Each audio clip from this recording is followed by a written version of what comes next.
A 6-3 ruling from the U.S. Supreme Court upholds what has been an understanding, a tradition in place since the birth of the Republic. However, it's bringing an outcry from President Biden and the Democrats. They raise the specter of assassinations ordered by presidents. Well, President Trump and the Republicans say that is absurd, and they hail the ruling as a win for the Constitution. In light of the High Court decision, Trump attorneys are appealing to the judge who presided over Mr. Trump's New York criminal case. In a letter to Judge Juan Merchan, Trump's lawyer cited the new U.S. Supreme Court's ruling on presidential immunity and asked the judge to delay Trump's sentencing while he weighs the High Court's decision and how it could influence the New York case. The Supreme Court has ruled that former presidents have broad immunity from prosecution. I'm Lisa Dwyer. Israeli military forces ordering Palestinians in the Gaza city of Khan Yunis to get moving again. The order suggests the city will be the latest target of Israel's raids into parts of Gaza it had previously invaded in the war, as it pursues regrouping Hamas militants. Much of Khan Yunis was destroyed in a long assault earlier this year, but large numbers of Palestinians have moved back to escape another Israeli offensive in Gaza's southernmost city, Rafah. I'm Charles Tiladesma. Hungarian Prime Minister Orban is in Kiev for talks with Ukrainian President Zelensky. It is his first visit to Ukraine since Russia's invasion was launched back in February of 2022.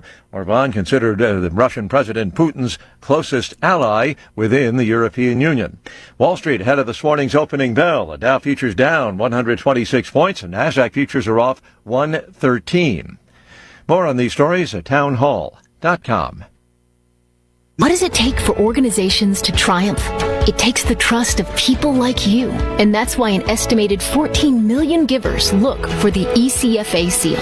Over 2,700 leading ministries across the U.S. display ECFA's seal, demonstrating that they live up to biblical standards of financial accountability, responsible governance, and trust. So next time you donate, look for the ECFA seal, a widely recognized symbol of trust. Visit ecfa.org/trust to learn more. Progressive knows when you own a boat, life on land is a tough sell. Come on down to Land, where you can do things like clean your gutters, pay tolls, and even get the wrong thing you ordered. We got it all. Potholes, people talking at the movies, and don't forget about flat tires when it's raining. It's Land.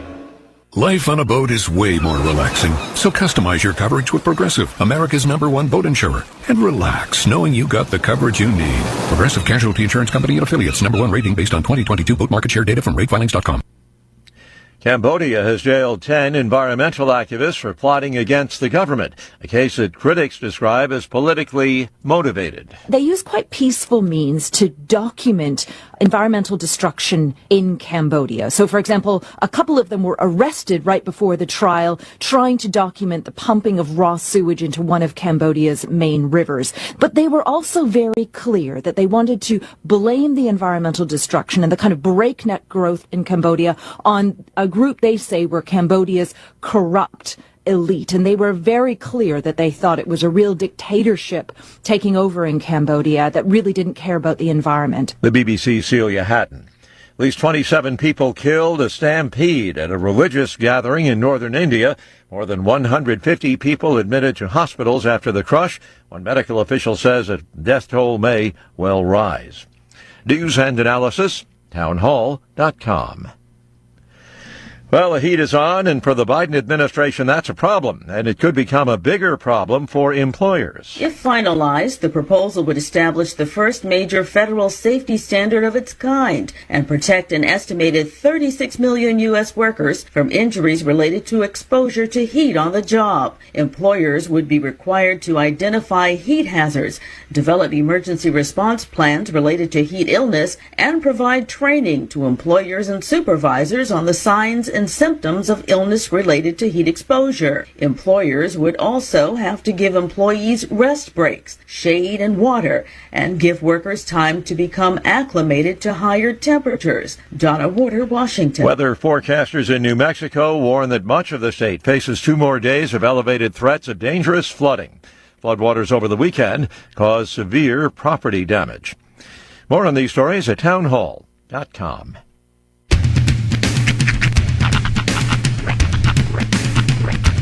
What in the wide, wide world of sports is going on here? I promise you, whatever scum did this, not one man on this force will rest for 1 minute until he's behind bars. Now let's grab a bite to eat. Yeah, come on. I feel the hot wind on my shoulder and the touch of a world that is older. I hit the switch and check the number. I leave it on and then I slumber. I hear the rhythm ringing through it. Flamenco guitar and cumbia music. I hear the talking of the DJ. The devil listen, what does he say? I'm on a Mexican radio. I'm on a Mexican radio. Broadcasting live from high atop the J.P. White Building in downtown Roswell, New Mexico. It's Mornings with Mike Winters on 106.5 Roswell's Talk FM. Is that what I sound like when I talk? Now, here's your host, Mike Winters. And good morning, one and all. Welcome to Mornings with Mike Winters. I am he. That would be me, Mike Winters. Happy Tuesday, everybody. One day closer. Yeah, Tuesday of a shortened work week with 4th of July holiday, day after tomorrow, and we kick right into UFO Festival right after that on Friday. So don't want to hear nobody complain about nothing to do this weekend. There's everything to do this weekend. This is true. The world's eyes will be upon us. Yeah, lots of stuff. UFO related and probably not even, ancillary to UFO. Yeah. Because it's summer and a lot of stuff happens.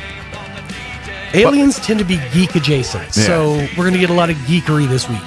By the way, I drove by the rocket slide this morning. I think it's all sealed up. I don't think there's a way for you, unless you can be like Plastic Man and slide between the bars. I don't think. So we should worry about the rocket being overtaken with octopi? Yes. Things that can just sliver through there. Yeah, if they start making landfall and everything else, and start making their way to New Mexico, then yes. There you go. Hey, I saw Resident Alien. It's possible. It is odd when, and okay, now, all things considered, with everything that's happened to them over the past 2 weeks, I don't recommend going up there and checking it out right now. But it's weird how there's an overwhelming amount of snails in the Ruidoso area. Well, the flooding. Well, yeah, but I mean, like a year or two ago, we went up there. I went up there and stayed in a cabin, and the next morning I walk out, and the whole porch is just covered with snails. Yeah, I think that's a thing. Did you get any kind of moisture? Oh, it was a moist morning. Anytime there's moisture in the soil, I remember even in Alamogordo. That's a thing, because I had the crunchies. You get out and walk. You're like, whoa. Ooh, sorry. Yeah, I just think they just have a lot of snails in that area. Whenever it gets any kind of moisture, they all get floated out of their homes and start hanging out on the sidewalk to get dried out and stepped on. I can't help but think of the snail joke from Training Day. When it's been a minute, so I don't remember I can't say it on the radio. Put it that way. I just couldn't say it here. Sure. Go back and find it. Did it come out of Denzel's mouth? No, it was that scene where they're all sitting together in the old man's house. I vaguely remember. I got to watch it. And they're trying. So long since I've they're seen trying to they're messing with Ethan Hawke's character. And he's the rookie, if I remember right. Yeah. They're trying to get under his in his head and kind of rattle him a little bit. And they tell a joke. Basically, the snail, a guy walks out one morning, finds a snail on his front porch. He picks it up, looks at it, and he throws it as hard as he can over his house. Yeah. 2 years later, guy walks out of his house again. This is, again, a Cliff's Notes version of the joke. Right. And he sees that same snail on his front porch. He picks him up and he looks at him and he says, "The heck's your problem?" "I'm cleaning it up." Because while the guy's saying, he's making direct eye contact with the Ethan Hawke character, and he's like, "The heck's your problem?" So it's... I get it. Yeah. By the way, my favorite Ethan Hawke movie is the movie Alive. That was the first time I ever saw him. Yeah, it's been a long time since I've seen that movie, but not the feel-good family comedy of the year. No, it's not. But I remember seeing the movie and getting so enamored with the story because it was true, and I was like, so I read the book, the Piers Paul, whatever the guy's name that wrote that book in the 70s. And And what freaked me out was because the pics in the book, like in the movie, there's a couple still, and then you look in the book and there's the pic that they just, like there's one of the rugby team, like on the plane like an hour or two before it crashed, they had like a group photo. And sure enough, on the back cover of the book, there's that photo, and you're like, and they do that, they replicate that scene in the movie, and so I'm like, oh my gosh, they nailed it. Now, can you imagine? You're just sitting in your booth one day. It's a casual Wednesday at the 24-hour photo hut. Yeah. And you get this roll of film in. So you're in the dark room and you're developing these photos. And you start to see just a grim, grisly picture just start to unfold. Could you imagine what it's like being that guy, having to process that roll of film? Well, and in all fairness, I don't think any of the pics contain, like, lunchtime pics. Yeah. No, that's hey, Jim, get a shot of this. We're picnicking in the Andes Mountains. Come on down. Yeah, I don't think that was... Turn Thomas into a sandwich. You guys want some loose meat? But they kind of, and then of course I talked about this on the radio about a month or so ago. Apparently, there's a redone modern version of the movie Alive of that story. Really? It's in Spanish, the subtitles. Oh, I think it's done. I think it might be Argentinian or South American. But it's on Netflix. You can watch it on Netflix.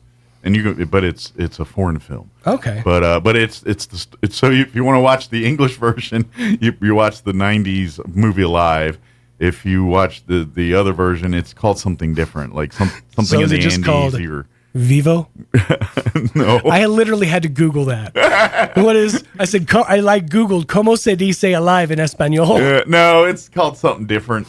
Alive was the name of the book that the movie's based off of. I don't remember what the second movie's called. It's something like something in the Andes, or I don't know. It's on Netflix. Type Alive and it'll be like people also watched. It'll be that. Mexican Alive. I don't think it's Mexican. I think it's I wouldn't Google it that exactly. South American. I don't know if it's like Uruguayan or Argentinian, but it's something. It's one of them. Yeah, it's some sort of Spanish. Somewhere down below the equator. Let me give you the rundown for today's show. Yes. Which, I don't know, this might be apropos because I've been in... I went down rabbit holes that I shouldn't have on Facebook. Not like bad, but just like I went farther than I needed to go.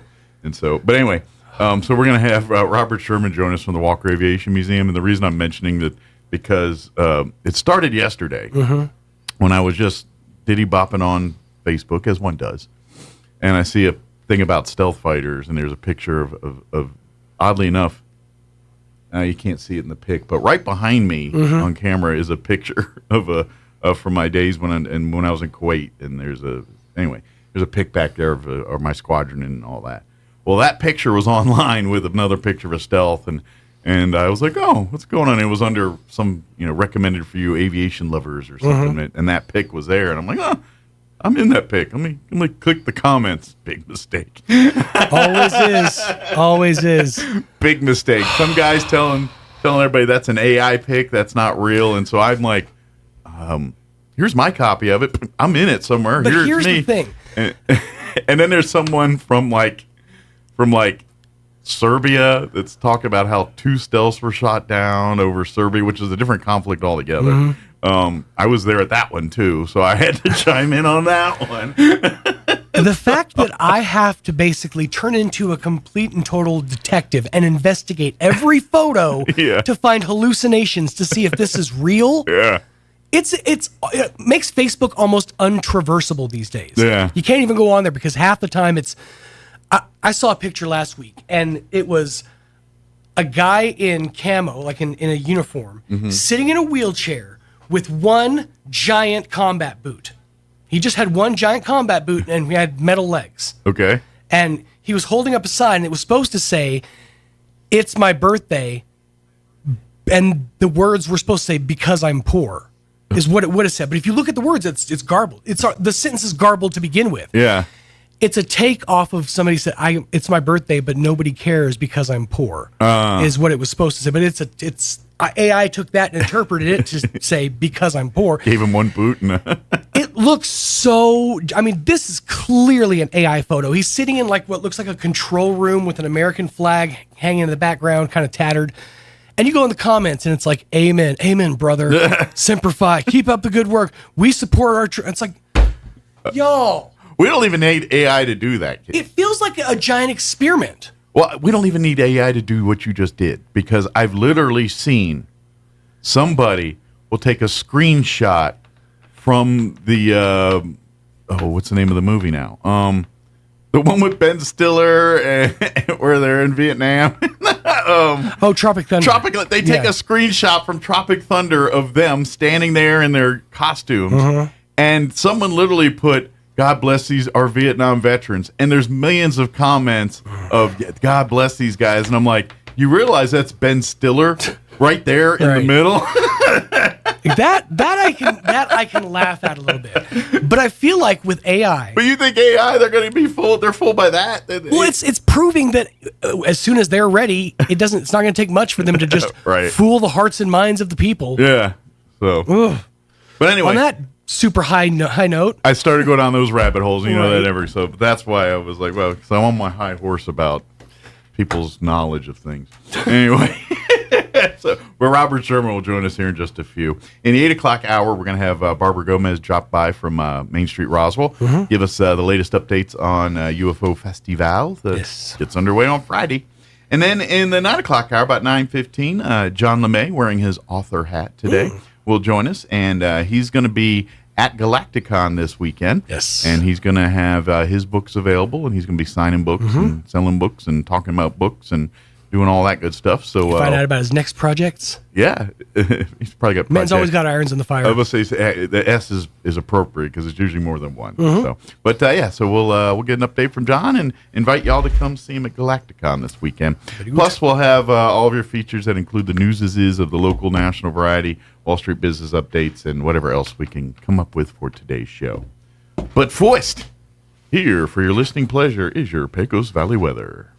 I'm meteorologist Steve Hamilton with your Pecos Valley weather. It'll be sunny and hot today, highs in the low 100s, although we may see an afternoon shower or thunderstorm today. Scattered showers this evening, cloudy overnight, and we're in the mid-70s. For Wednesday, we may get some scattered showers, upper 90s on the afternoon high. Independence Day looks like a sunny and hot day. Afternoon highs 100 to 105. That's your latest forecast. I'm meteorologist Steve Hamilton. Thank you, Steve. Currently 73 degrees here in Roswell. Humidity is at 79%. Winds currently out of the southwest at 9 miles per hour. Another chance at some rain this afternoon. We got some decent rain. Like yesterday, what was about 4:30, and then I know overnight about 1:30 in the morning. I heard it raining pretty good outside. But we do have a 30% chance for some more scattered showers and thunderstorms this afternoon, mainly after 3 p.m. Increasing clouds for the day. Expect highs near 100 with south winds 5 to 10 miles per hour. Tonight, our chance of showers and thunderstorms bump up to 40%, mainly before midnight. Mostly cloudy. Expect an overnight low of 74 degrees. Northwest winds at 5 to 10 miles per hour. For your Wednesday, we're looking at a 30% chance once again for afternoon showers and thunderstorms. Partly cloudy tomorrow with a high of 97. Winds out of the southwest at around 5 miles per hour. Tomorrow night, our chance of rain is at 20%, mainly before midnight once again. Mostly cloudy, overnight low of 74 degrees, and winds out of the west at around 5 miles per hour. For your Independence Day Thursday, mostly sunny, high of 103, south winds 5 to 10. That night, partly cloudy, overnight low of 73. And then for Friday, day one of UFO Festival, 30% chance of showers for the afternoon, sunny and 91. That's good, a little cooler. And 30% Friday night as well. 30% on Saturday, sunny and 92.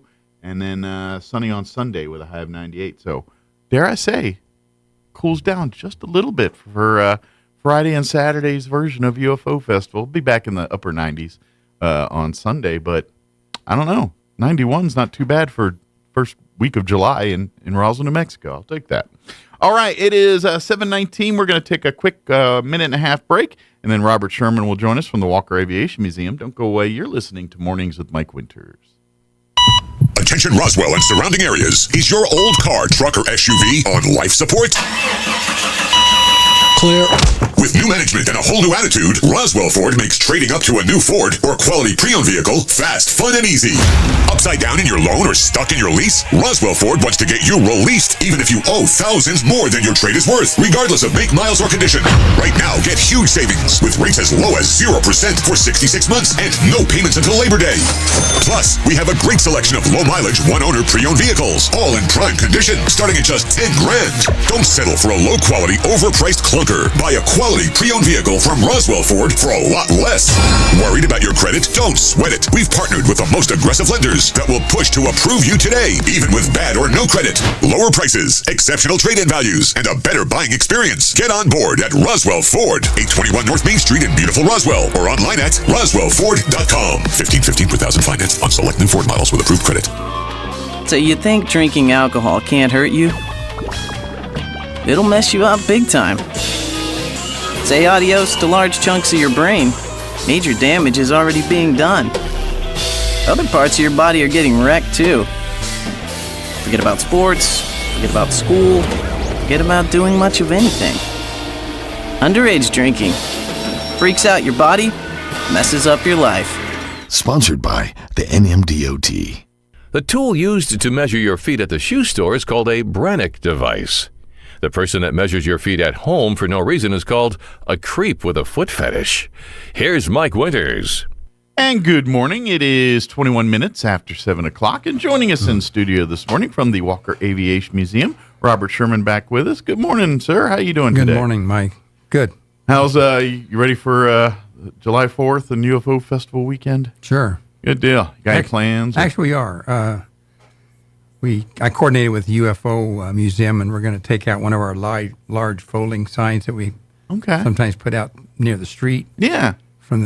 Or right in front of the door. There's two of them, and we're going to put a little additional information saying, that we're open, and we're going to be open from 9 till 3. Okay. Friday, Saturday, and Sunday. Excellent. So extended hours for the museum this weekend? Yeah, extended hours, and we'll have some people out there, and we've got volunteers ready to kind of hold down the fort for 6 hours instead of the normal, like 2.5 hours. Well, and I would imagine, especially if people are downtown at the UFO Museum looking at all the UFOlogy side of things, and obviously Walker, that comes up, the Air Force Base, it comes up, actually been Roswell Army Airfield at the time, but yeah, it comes up often in the conversation here, so...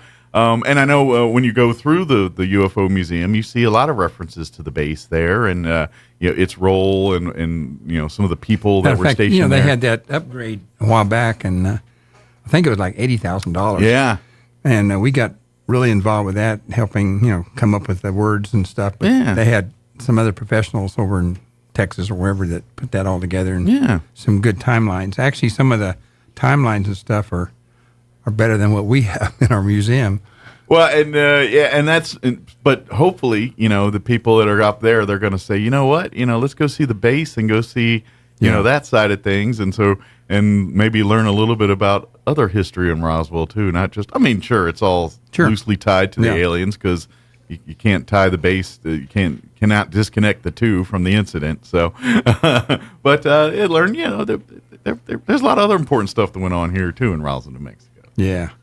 We, as of yesterday, Doug Weiser, the manager, the head guy down at Cattle Baron. Yeah, he's been on the show multiple times here with us. He's now the new presidente. He is large and in charge. Yeah, he told me he came in, and I kind of thought it was going to be September, but it was yesterday. So I jumped up and saluted him and said, "I'm sorry, I didn't realize you're the president."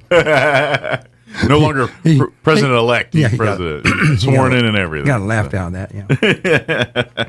Well, it sounds like the board is in capable hands for another year or two, or however long his term as president is there. So, good deal. By the way, they're always looking for new faces to serve on the board and to serve in various ways, shape, or form with the Walker Aviation Museum. If you want to be a docent, they're always looking for volunteers to serve. Generally, the hours of operation work around the flight schedule there for American Eagle there, but during the week. But like we said, we're going to have special extended set hours here during UFO festivals. And we'll do that, and we'll also do that probably for sure next September. Oh, during air races. During the air races, we'll try to have some extended hours for that. So so people can kind of float on in and watch that or see some stuff. Yeah, we'll have because that way we'll have air races, and and with the air races come a bit of an air show as well too. So it's kind of it'll be nice. We've had the Western Pilot Service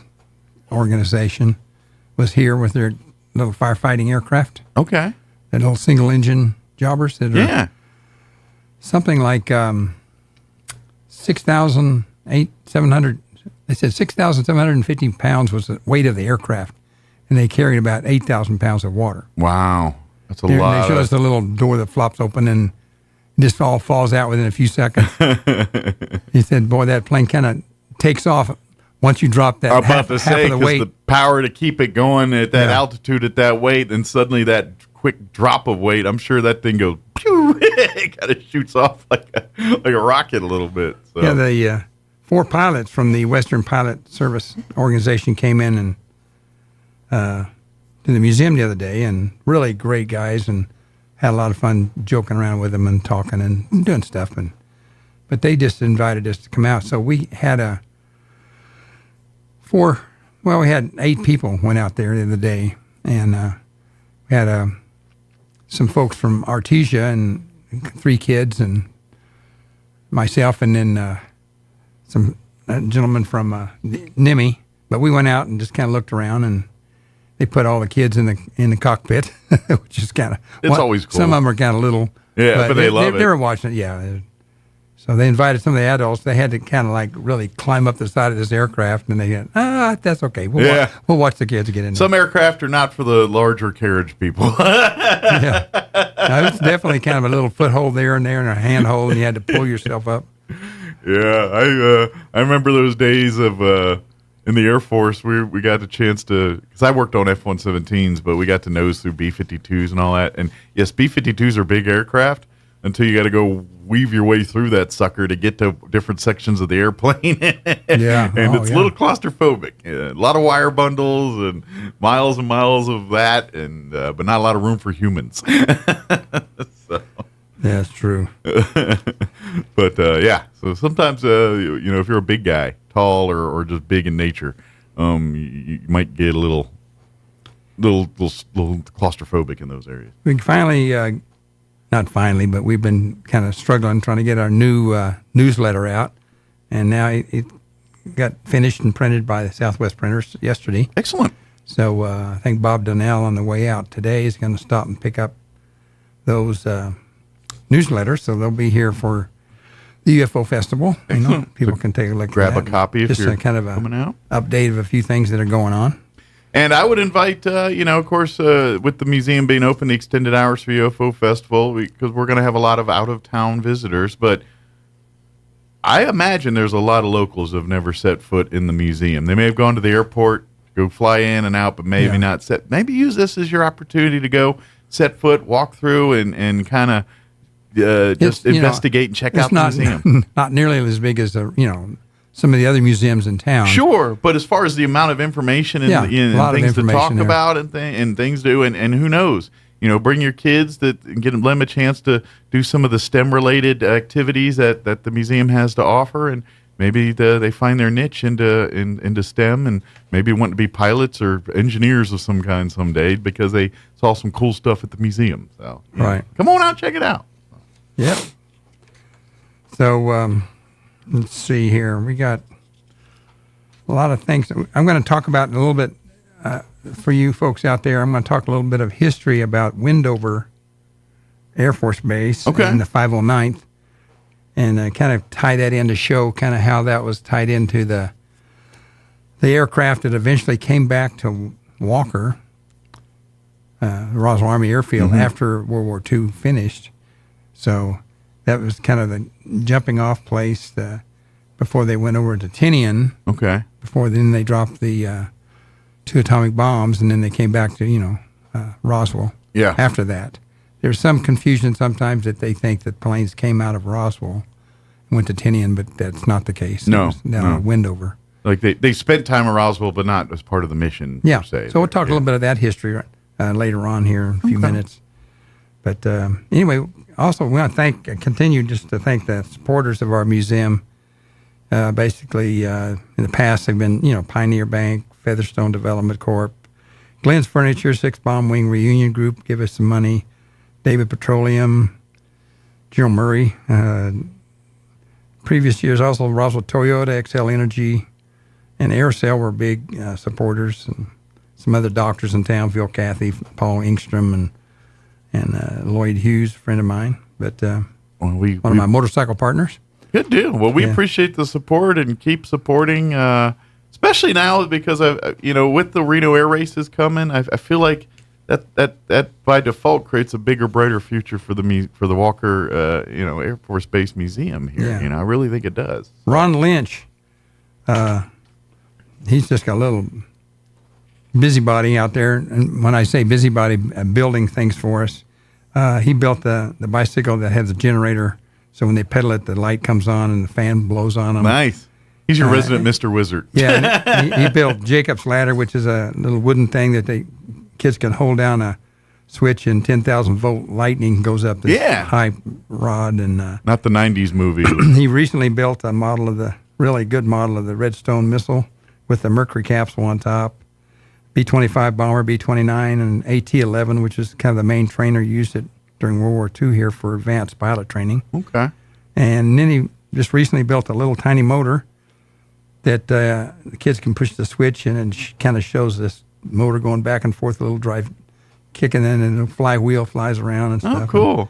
And now he's working on some type of thing where you turn on a light bulb and heat, and as the heat heats up, it'll start driving a little motor. And anyway, he's your Doc Brown of the gives us all museum our here. little some science stuff. Need to get him a white lab coat and a big, big bushy once you hair. show those kids that Jacob's Ladder and that little motor, you can't keep them off of it. They just keep running that thing. I mean, kids, humans love to, we love to fidget, we love to play, we love to experiment. So it's great. Get those kids exploring and get them excited about that kind of stuff. That's cool. So keep going, Doc Brown. Yeah. So we have other items out there, like survival gear and U.S. Navy aircraft range calculator is kind of on the same science level or type of it, like a slide rule. Okay. You just you had 4 sections in this little device that you hold in your hand, and it had different German or Japanese aircraft, and they were in those 4 different groups based on wingspan. So then you had 2 little wires that come down, and you hold it up about 20 inches or so from your eye, and you get those 2 lines adjusted where the touches wingtip to wingtip. Then the little pointer will tell you how far away it is. Oh, wow. Yeah. And you kind of look at that versus the guys that go to the, golfing, and they just point something at, that's 237 yards. But this kind of gives them a rough idea if they were, trying to, in combat, look up in the sky and say, that plane's flying at 1,500 feet or 2,000 feet. This is before the era when a computer told them everything. That's right. Yeah, that's right. Exactly. So anyway, that was given to us by and that's what always makes a Navy guy here. That whole era of advancement, is when you talk about even like Los Alamos and Oppenheimer and all this, it's like you realize these advancements weren't done with IBM computers and things. They were done with slide rules and hand, compasses and math worked out in heads and on paper. This wasn't done. There was no computer to punch data into to verify your that's what makes some of these achievements of the aircraft that were in during this time and even what's going on with the Manhattan Project. Mm-hmm. I mean, it's that is it's an impressive thing to think about when today and what we have available to us today was not available to these individuals, and they were able to achieve we put a man on the moon without really basically the computers the computers that were in the Apollo mission is less powerful than what's in your pocket in your phone right now. So it's pretty impressive. I can't think, what's the name of that movie where the ladies are mathematicians? Oh, yes, it's a great movie. Oh, shoot. I can picture everything but the title of the movie. It comes on off and on. Yeah, but it's about these bank of they're engineers. Women, engineers, and they kind of calculated everything and were kind of backing everything up. Yeah. Instead of a bank of computers, they just had a bank of women. Yeah. Over there that were kind of like my mom that were like mathematicians. Yeah, they just sit around and it's a great movie, but you're right. The name has just escaped me. Jumping me out. Yeah. Yeah. I just got through watching Oppenheimer finally. Have you? Yeah. I saw it. That was pretty intense and complex. It was a little artsy for me, but it was 3 hours long. It was kind of like I didn't go to the theater because I just thought, they don't have I can't think I can sit there for 3 straight hours. I watched it on my TV. And I actually watched it over like a period of three times. Did you? That's probably better. Because otherwise it just gets too intense. I sat in one thing, and I got to admit I didn't enjoy it as much here. Yeah. But then I watched like the Dune movies. They're 3 hour movies too, and I watched those in like 3 different settings. Yeah. And I liked them a lot better. So I don't know. It was pretty scientific and intense, and they jump back and forth from current investigation. Yeah, back and forth, you got to pay attention. Yeah, you really got to pay close attention to that. If you get too invested in your popcorn for a minute, you lose half the movies. I noticed that some of the actors in that were ones that I think one of the senators was the gentleman that was on Blue Bloods. I think you're right. The guy that deals with the publicity and stuff like that. Yeah, he had all long white hair and. I thought, I see that guy. What's he doing here? He must be over there in Blue Blood. He's not solving cases. He's on the Manhattan Project. Yeah. Hey, another thing, kind of interesting thing happens. We get people coming in, and they just kind of look, and if you just sit there, they kind of look around and then they leave. Mm-hmm. But like yesterday, I got up and this gentleman was, interestingly dressed, but just nice guy. Sure. And you just start talking to them, and half of our mission, not half, but a good part of our mission is dealing with 12 to 18-year-old kids and helping them come up with a career. Mm-hmm. So I just kind of asked him, I said, you got any, kids, grandkids, cousins? I'm always kind of in danger to ask them if they got kids because sometimes they're like, I'm too old for that or whatever. I'm too young for that or whatever. Right, you don't want to offend them. We had one lady come in, I just want to know, do you have a career yet? And I was talking to her, she's really attractive young lady, and come to find out she's a principal at one of the schools in Hagerman. I was like, well, that's me when Well, she's probably flattered. When you're old as me, everybody looks like really young kids. See, she's at the point where she's flattered that you mistaken her for like a young, better than the other way around, or 20-something or teenager. But anyway, I asked this gentleman about it, and he said, "Oh yeah, matter of fact, I've got He was from Carlsbad, and he said, I got a 16-year-old kid at home that's kind of struggling with what he wants to do." So I kind of showed him our website, and that we've got all the 12 career videos that we show the kids when they come. You can bring it up on your smartphone and just touch it. Mm-hmm. When you get on the website and you touch education, then you get all this stuff listed. And if you go down, and we have it set up, Juliana Halverson, bless her heart, got that fixed up so they can just touch it and it'll play it on their smartphone, that YouTube. And then you can go on down further, and besides listing about 50 more YouTubes, that then you have to look those up. Mm-hmm. But then we get to the 38 professional pilot training videos that you can just touch, and it's about 12 hours total of training, and it's actual real professional stuff for a person that's thinking about being a pilot all the ground school.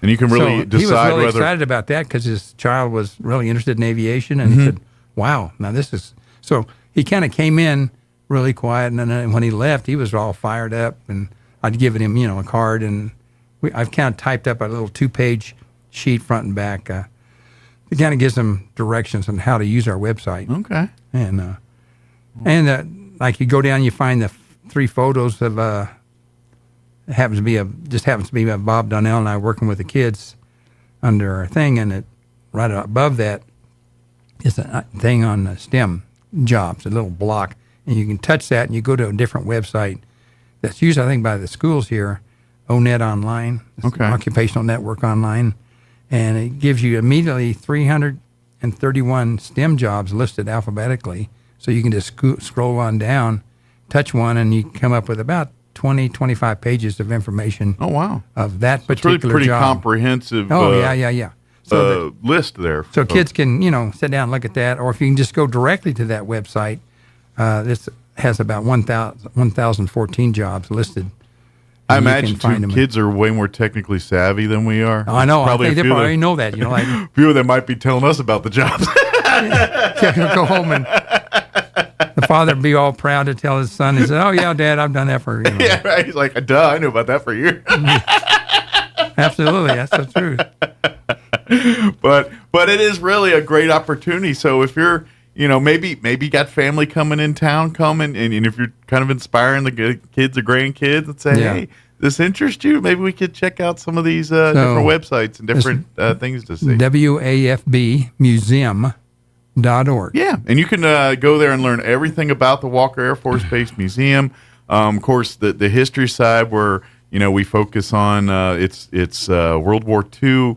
Yeah. And post World War II history, and then of course it does. Also, the museum focuses on the Cold War era because the first generations of intercontinental ballistic missiles, Roswell called home to a good section of those. Yeah. At one point, once the missiles got a little more advanced, they moved to different areas. But those first generation ICBMs, they were right here in Roswell, New Mexico, the more dangerous ones. Yeah, actually, 3 of them blew up. Yeah, when they were refueling them. Yeah, this was the early generations. One they didn't learn. But luckily, they didn't have any weapons on top of them. Yeah, they didn't. Yeah, they had the actual. I believe a Titan that blew up in Arkansas did have a weapon and blew out in some guy's farmer's yard, but didn't blow up. Well, and I know just from my limited work in weapons and stuff in the military. When you get to nukes, there's fail safes to keep.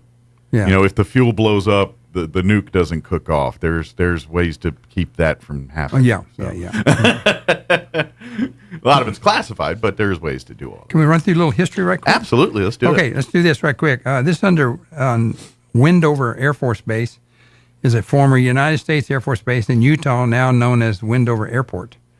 During World War II, it was a training base for B-17 and B-24 bomber crews, and it was the training site for the 509th Composite Group, the B-29 unit that carried out the atomic bombs of Hiroshima and Nagasaki. It was closed by the Air Force in 1969, and the base was given to Wendover City in 1977. A portion of the original bombing range is now the Utah Test and Training Range, which is used extensively by the Air Force with live fire targets on the range. That did the 111s, not the 111s, but 117s. Yes. Out there. Origins, this is on the origins of this. The Wendover Air Force Base history began in 1940 when the United States Army began looking for additional bombing ranges. The area near the town of Wendover was well suited to the needs. The land was virtually uninhabited and had generally excellent flying weather, and the nearest large city, Salt Lake City, was 100 miles away.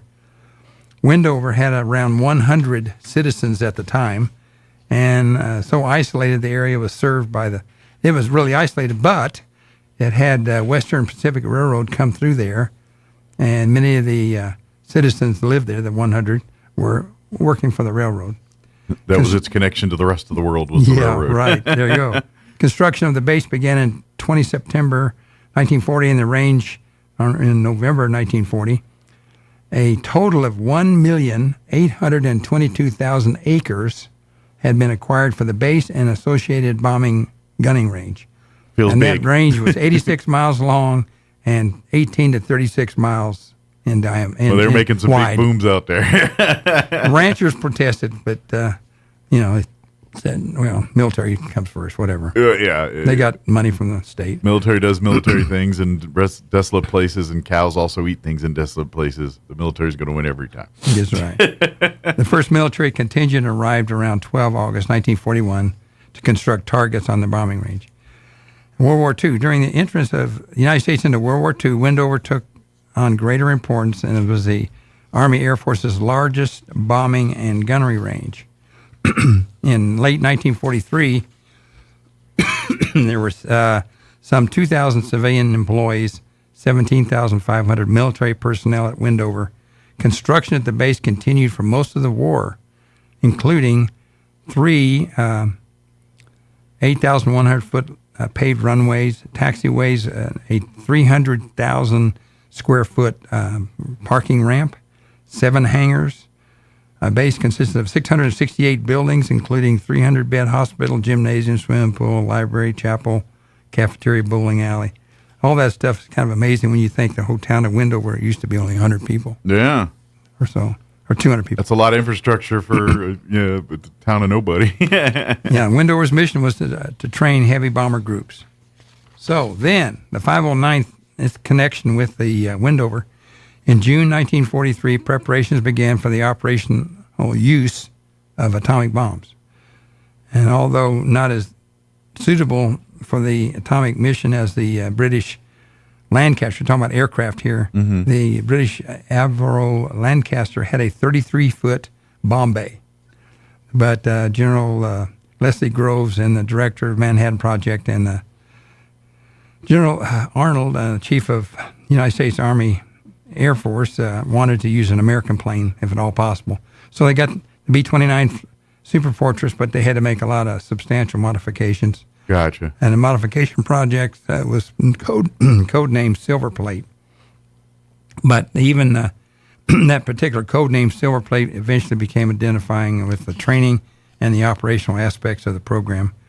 General Arnold selected Lieutenant Colonel Paul Tibbets, an officer with a distinguished combat record in Europe and North Africa, and had expert knowledge of the B-29 as one of its test pilots, to form and train a group to deliver the atomic bombs. Tibbets chose Wendover over Great Bend, Kansas, or Mountain Home, Idaho, as the location for his training program.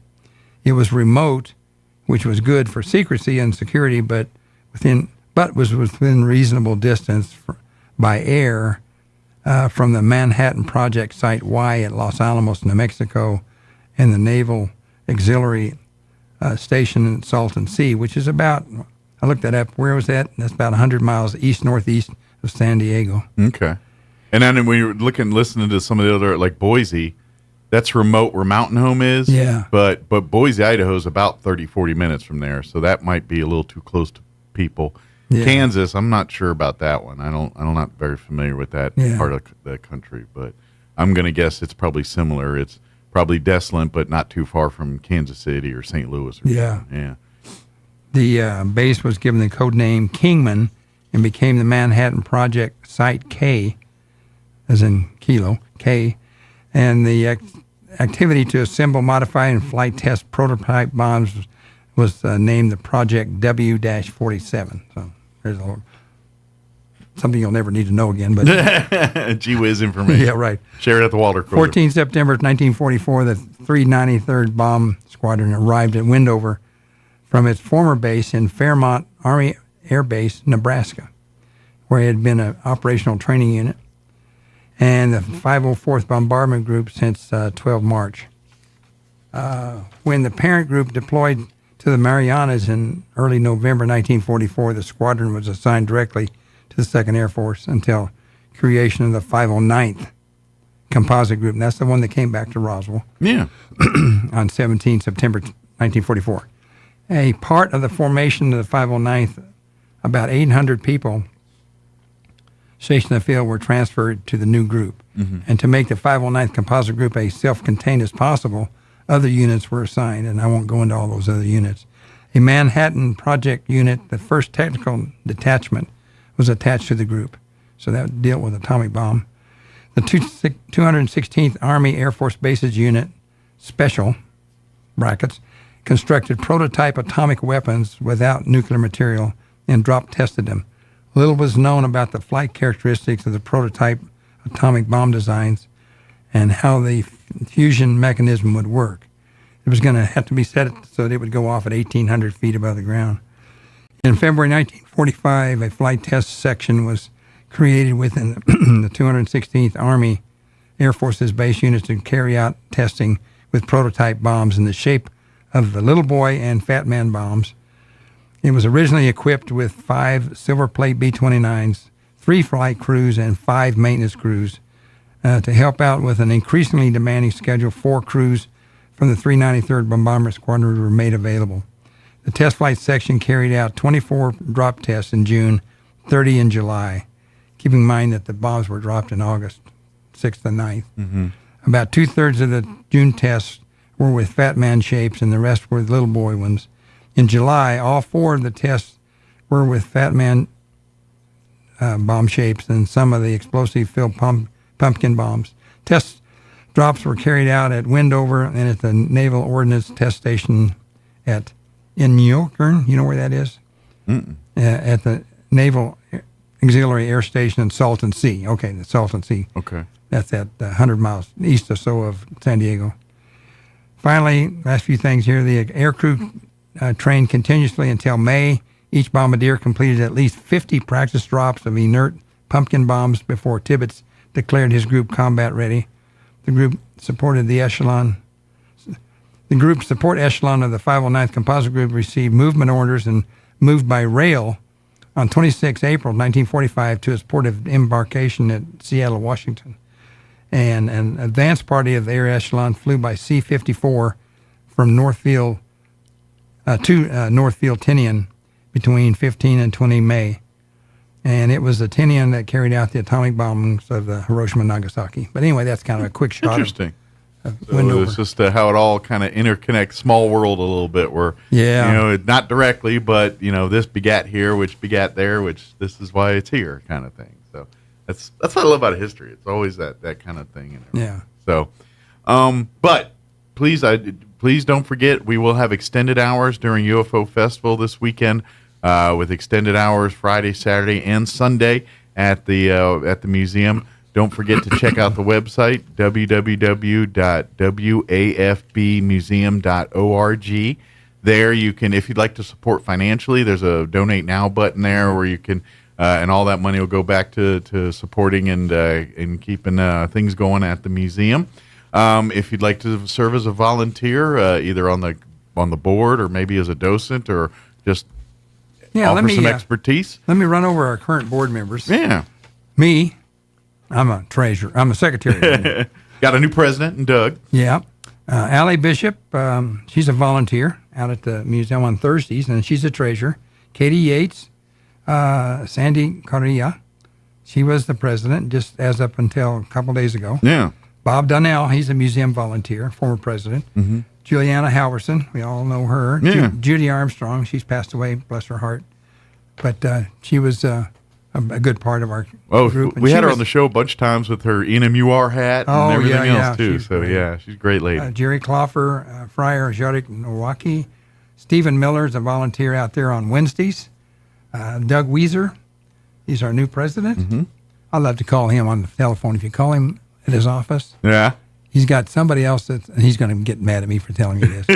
But I call up once in a while just to hear it, and you say, if you want to punch this number, you do, and somebody comes on and goes, Doug Weiser. But I can't even start to let you know how low and deep voice it's like Barry White comes in there, Doug Weiser. Doug Weiser.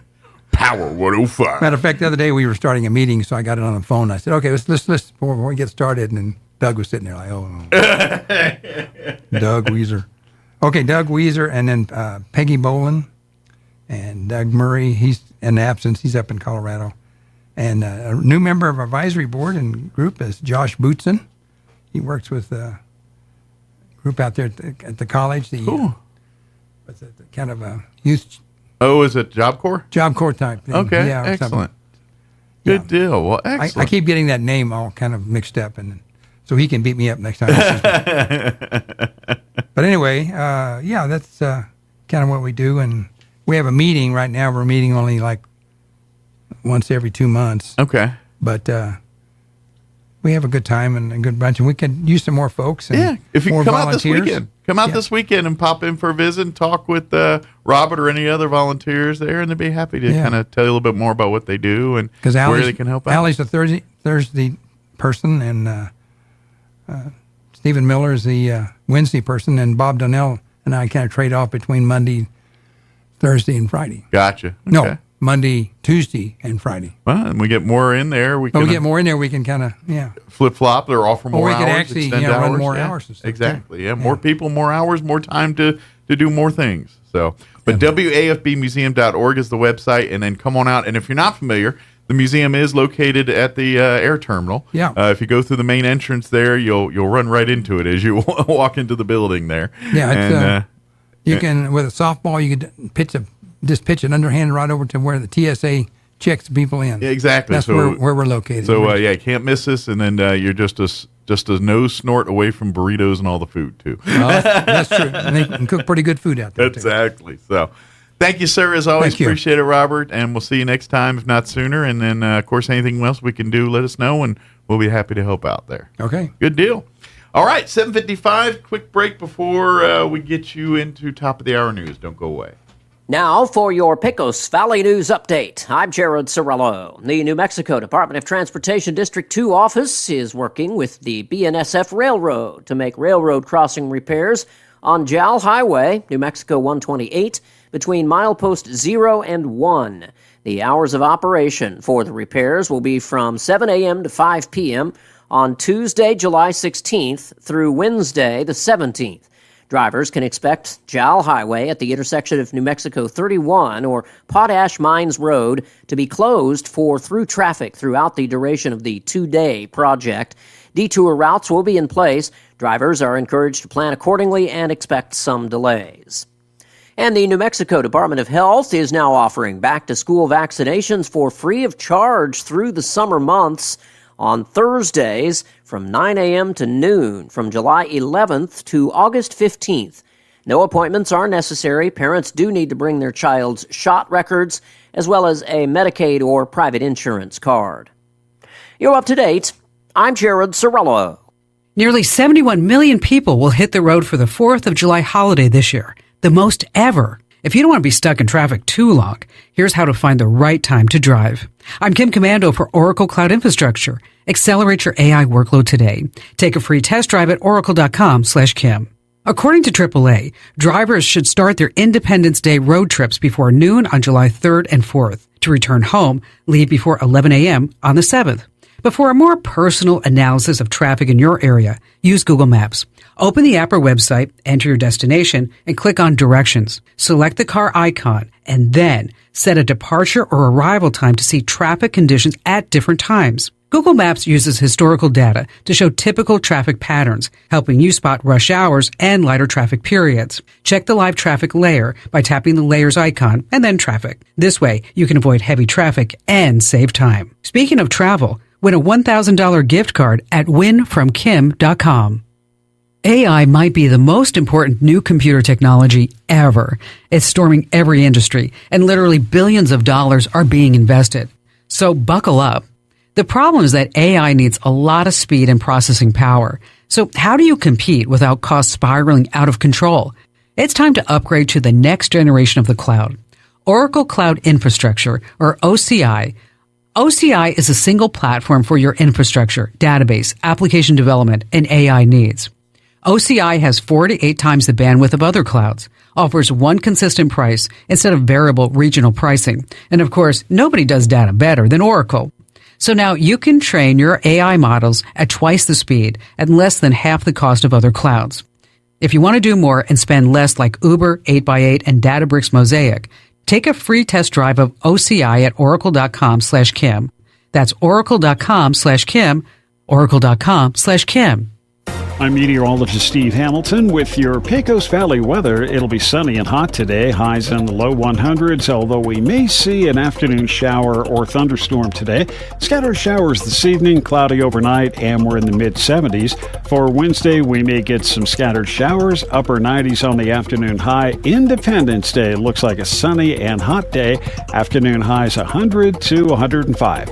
That's your latest forecast. I'm meteorologist Steve Hamilton. Strong women need strong partners to help them lead their healthiest lives. At Artesia General Hospital, Dr. Scott Beard and nurse practitioner Lori Crockett deliver compassionate, holistic care to women at every age and stage. From routine checkups to diagnostic testing and specialty services like urogynecology, you can expect the most innovative, personalized care close to home. Learn more about women's services at Artesia General Hospital online at artesiageneral.com/women or by calling 575-736-8394. Many women's services are also offered in Carlsbad.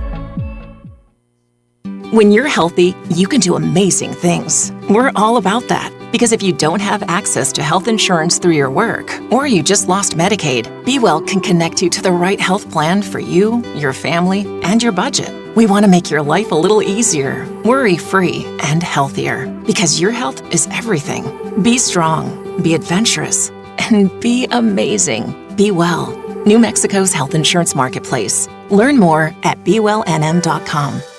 Democratic allies are condemning the Supreme Court ruling. It upholds the concept of presidential immunity from prosecution for official actions taken while in office.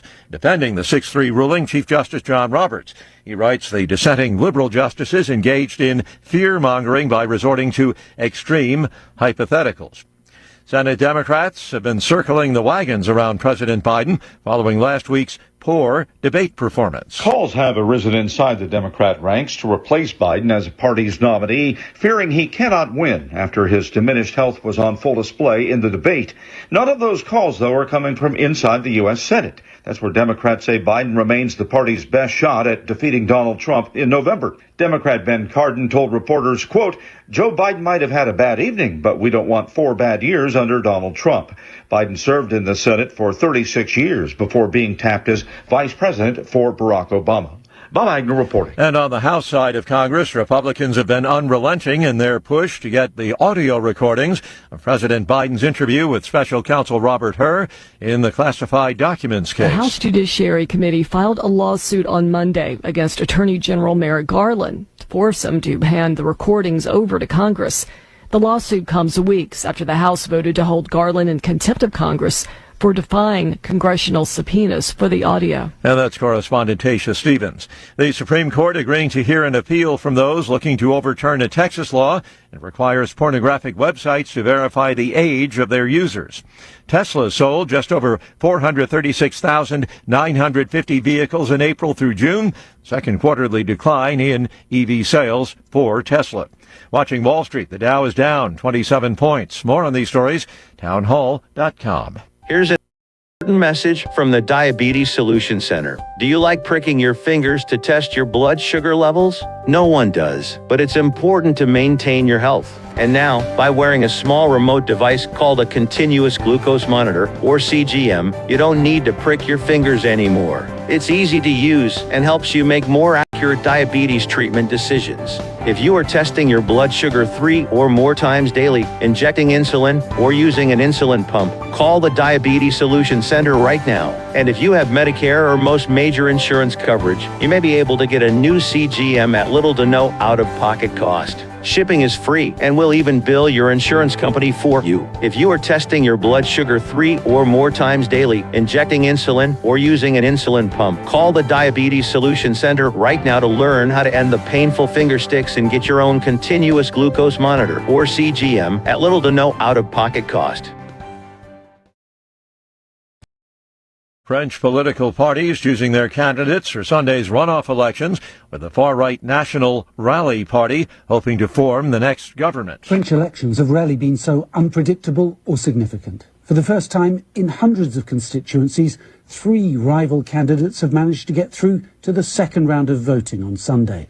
But parties on the centre and left of French politics are trying to cut deals to make sure they only put one candidate forward to challenge the surging National Rally, a populist anti-immigrant party. There are indications that such deal-making might work, denying the National Rally a crushing victory that would enable it to form a new government. The BBC's Andrew Harding. Australian police say a 14-year-old boy dressed in military clothing was arrested after allegedly stabbing a 22-year-old student in the neck at the University of Sydney. The victim hospitalized in stable condition. News and analysis, townhall.com. 5 members of one family are lost in a New York plane crash. The Federal Aviation Administration says the single-engine plane crashed Sunday afternoon in a wooded area. New York State Police say the wreckage of the plane and the remains of the 5 victims were found Sunday night in the town of Masonville.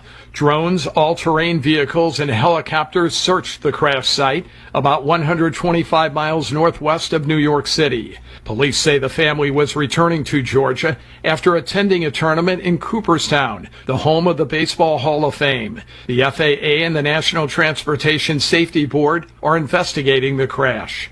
I'm Mike Hempel. Prosecutors plan to retry Karen Reed on charges she killed her Boston police officer boyfriend by hitting him with her SUV and then leaving him to die in a blinding snowstorm. Jurors had failed to reach a verdict, the judge declaring a mistrial in the case. More on these stories at townhall.com.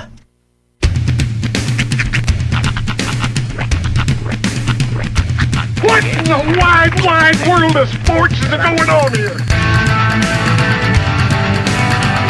I promise you, whatever scum did this, not one man on this force will rest for 1 minute until he's behind bars.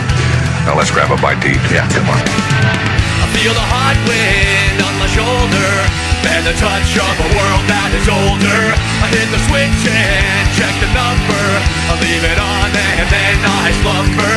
I hear the rhythm ringing through it. Flamenco guitar and cumbia music. I hear the talking of the DJ. The travel listen, what does he say? I'm on a Mexican radio. I'm on a Mexican radio. Broadcasting live from high atop the J.P. White Building in downtown Roswell, New Mexico. It's Mornings with Mike Winters on 106.5 Roswell's Talk FM. Is that what I sound like when I talk? Now, here's your host, Mike Winters.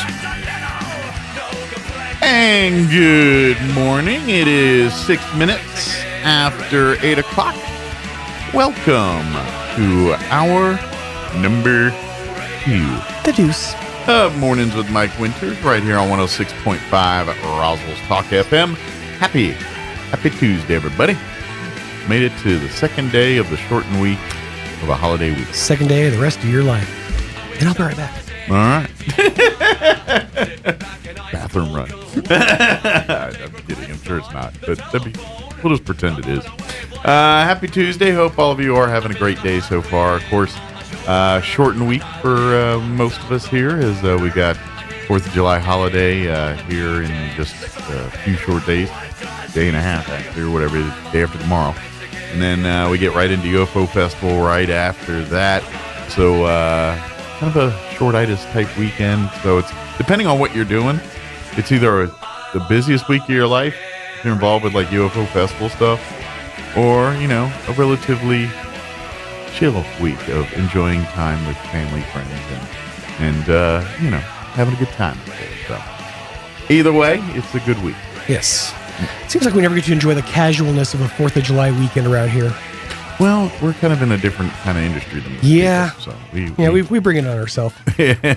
we work in the place where when people are off, we're on kind of thing. Mm-hmm. That makes sense. We are driving towards the fire while everyone else is driving away. Yeah, and then when people are on, we're also on. Mm-hmm. So, what I mean is, we don't get a lot of free time. That's right. But yeah. So hopefully, whatever part of it whether you're the, oh man, I got 20 things to do to get ready for, or what am I doing for lunch? I don't know. I'm kind of both. A little bit country and a little bit rock and roll on that. That's true. I have a lot to do, but I don't know what I'm doing for lunch. So I hadn't really thought about that. That's usually something I reserve for like 11:20. 11:20? Yeah, I'm like, what am I going to have today? Yeah, I don't know. I just when I get hungry, I'm like, all right, I should eat something. What do I have? I don't know. Let's open things. What do I got in here? It always winds up back to soup. Like I'll go like I'm hungry for something, but I can't figure out what. Usually, I just end up getting soup. Yeah, I've become an old Jewish man. So do you have like copious amounts of cans of Chunky in a pantry somewhere? Not copious amounts. Okay. And I actually have the 8-pack of the Marie Callender's, the pot pie. Oh yeah. Mm-hmm. Okay, it's good stuff. I have some expertise in this because I went on a thing about, I don't know, a couple months ago where I was have a hankering for pot pies. Okay. So I would get almost every time at the grocery store a frozen pot pie. The time has passed. I've not gotten a pot pie in a while, but for a hot minute there, I was getting a pot pie every week, it seemed like. So I go to the grocery store and get a pot pie. One day I get the Murray calendars. One day I get a Hungry Man. Okay. But I didn't know Hungry Man did pot pies. Oh, they do. Really? They do. Hungry Man pot pie. I did the there's another one in there. Stouffer's? Yeah, but that's the Stouffer's maybe or whatever, but of the bigger ones. I think Banquet, maybe they had one or something. But anyway, the one seed of those for me, the Boston Market ones. Really? They had the best gravy to crust ratio. Okay. Like I like the Murray calendars, but there's a little too much crust to gravy ratio. Too much crust to gravy. Makes it dry. I think what that is there's an overwhelming amount of ingredients in the Murray calendars versus your Boston Market. They're more gravy heavy. Well, but you need the gravy to get absorbed by the crust. To moisten the crust. Otherwise, it tastes like you're eating crackers. Crackers, or maybe you're like church Body of wafers. Christ community wafers. Yes, which fine. Not my idea of a delicious meal. Sure, good for pledging myself to Jesus. Not so good for putting taste in my belly. Right. But pound for pound, the crust to gravy to fillings ratio, to me, Boston Market had it best of the frozen pot pie variety out there. Or you can just do what I do. Get yourself one of those jars of the brown gravy and then just pour it in a cup and keep it right there for dipping. You can just dip your pot pie. Or drinking for a good pick-me-up. There you go. Skewer the pot pie before you make it. That way, once it's made, you can eat it on a stick. You'd just be sucking all the gravy come out that hole, though. Yeah. Kind of like Dad cleaning up my ice cream cone for me when I was a kid. Was that your dad's move? Takes it and licks your cone. Let me clean that up for you.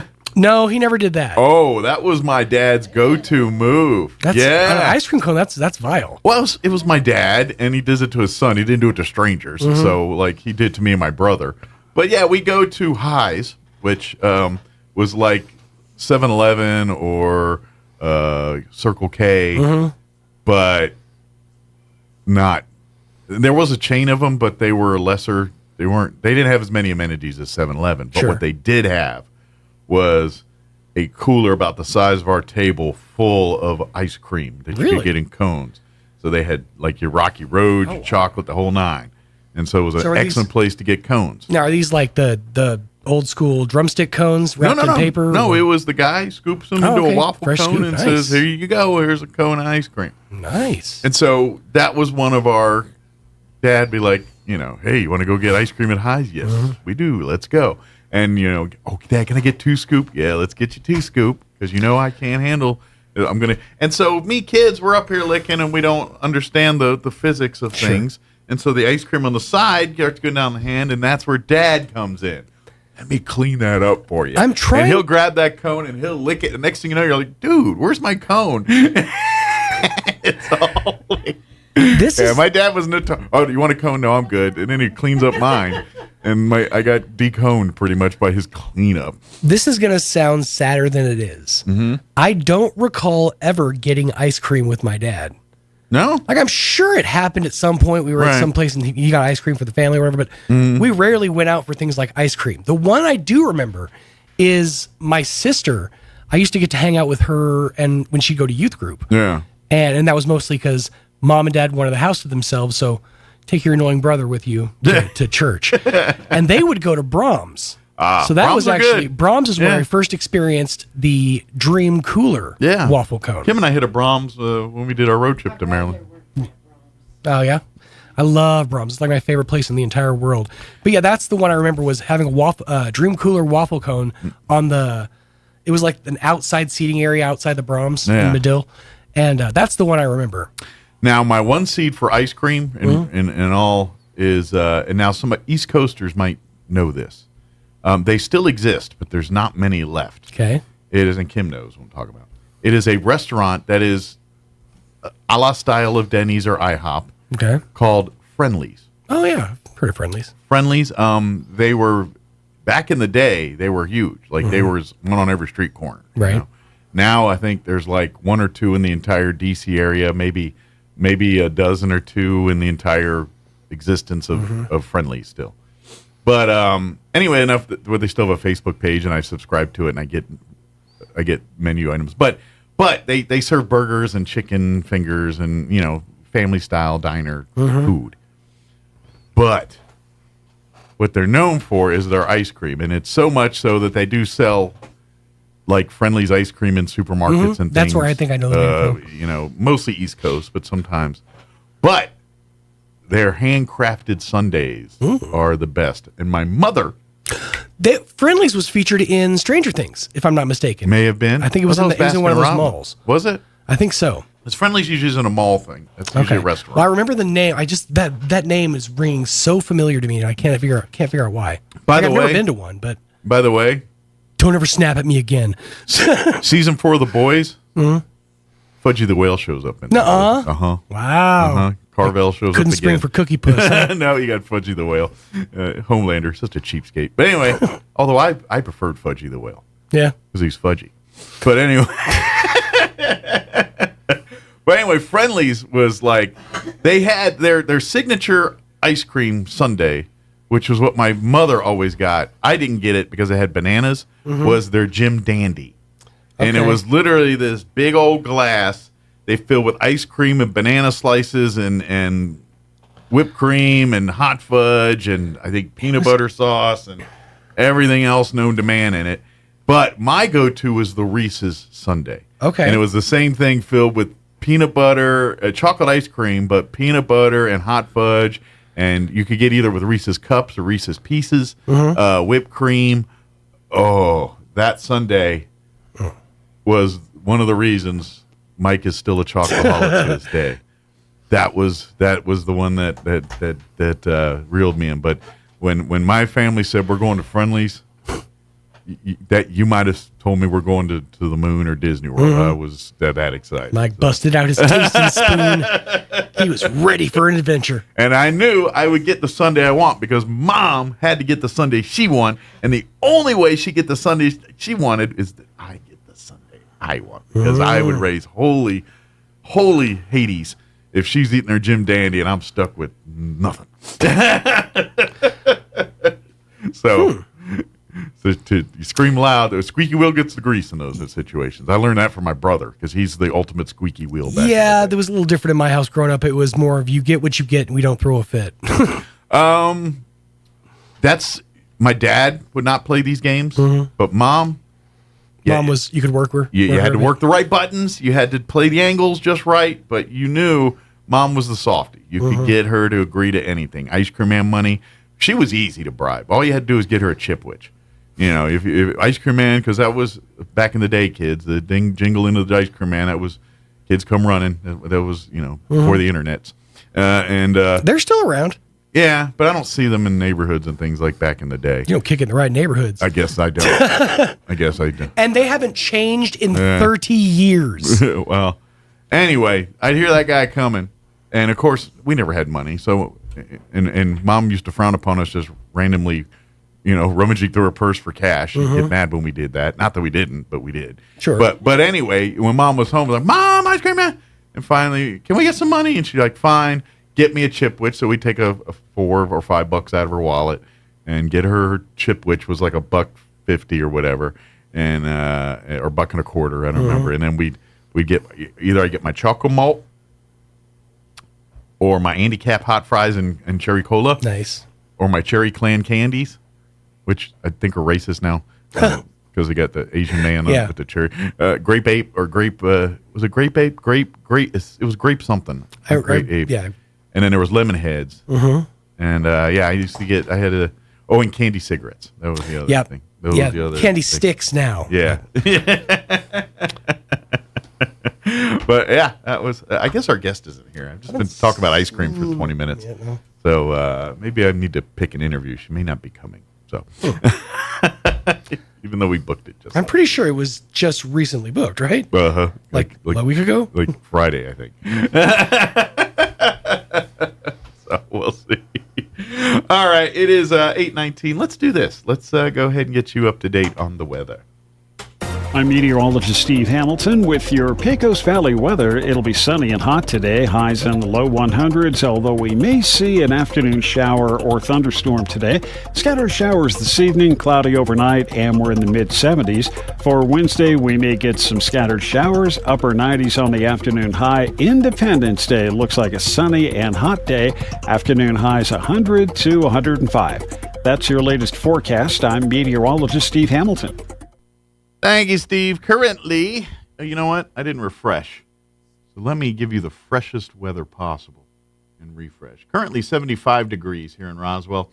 Humidity is at 74% with winds out of the south at 12 miles per hour. We are looking at a 30% chance at afternoon showers and thunderstorms today, mainly after 3 p.m. Increasing clouds, highs near 100 expected, south winds 5 to 10 miles per hour. Tonight, our chance of rain bumps up to 40%, mainly before midnight. Mostly cloudy with an overnight low of 74 degrees. Northwest winds 5 to 10 miles per hour. For you Wednesday, we're looking at a 30% chance at afternoon showers and thunderstorms. Otherwise, partly cloudy and a high of 97. Southwest winds at around 5 miles per hour. Tomorrow night, 20% chance at evening showers and thunderstorms, mainly before midnight. Mostly cloudy. Overnight low of 74 once again. Kind of more of the same.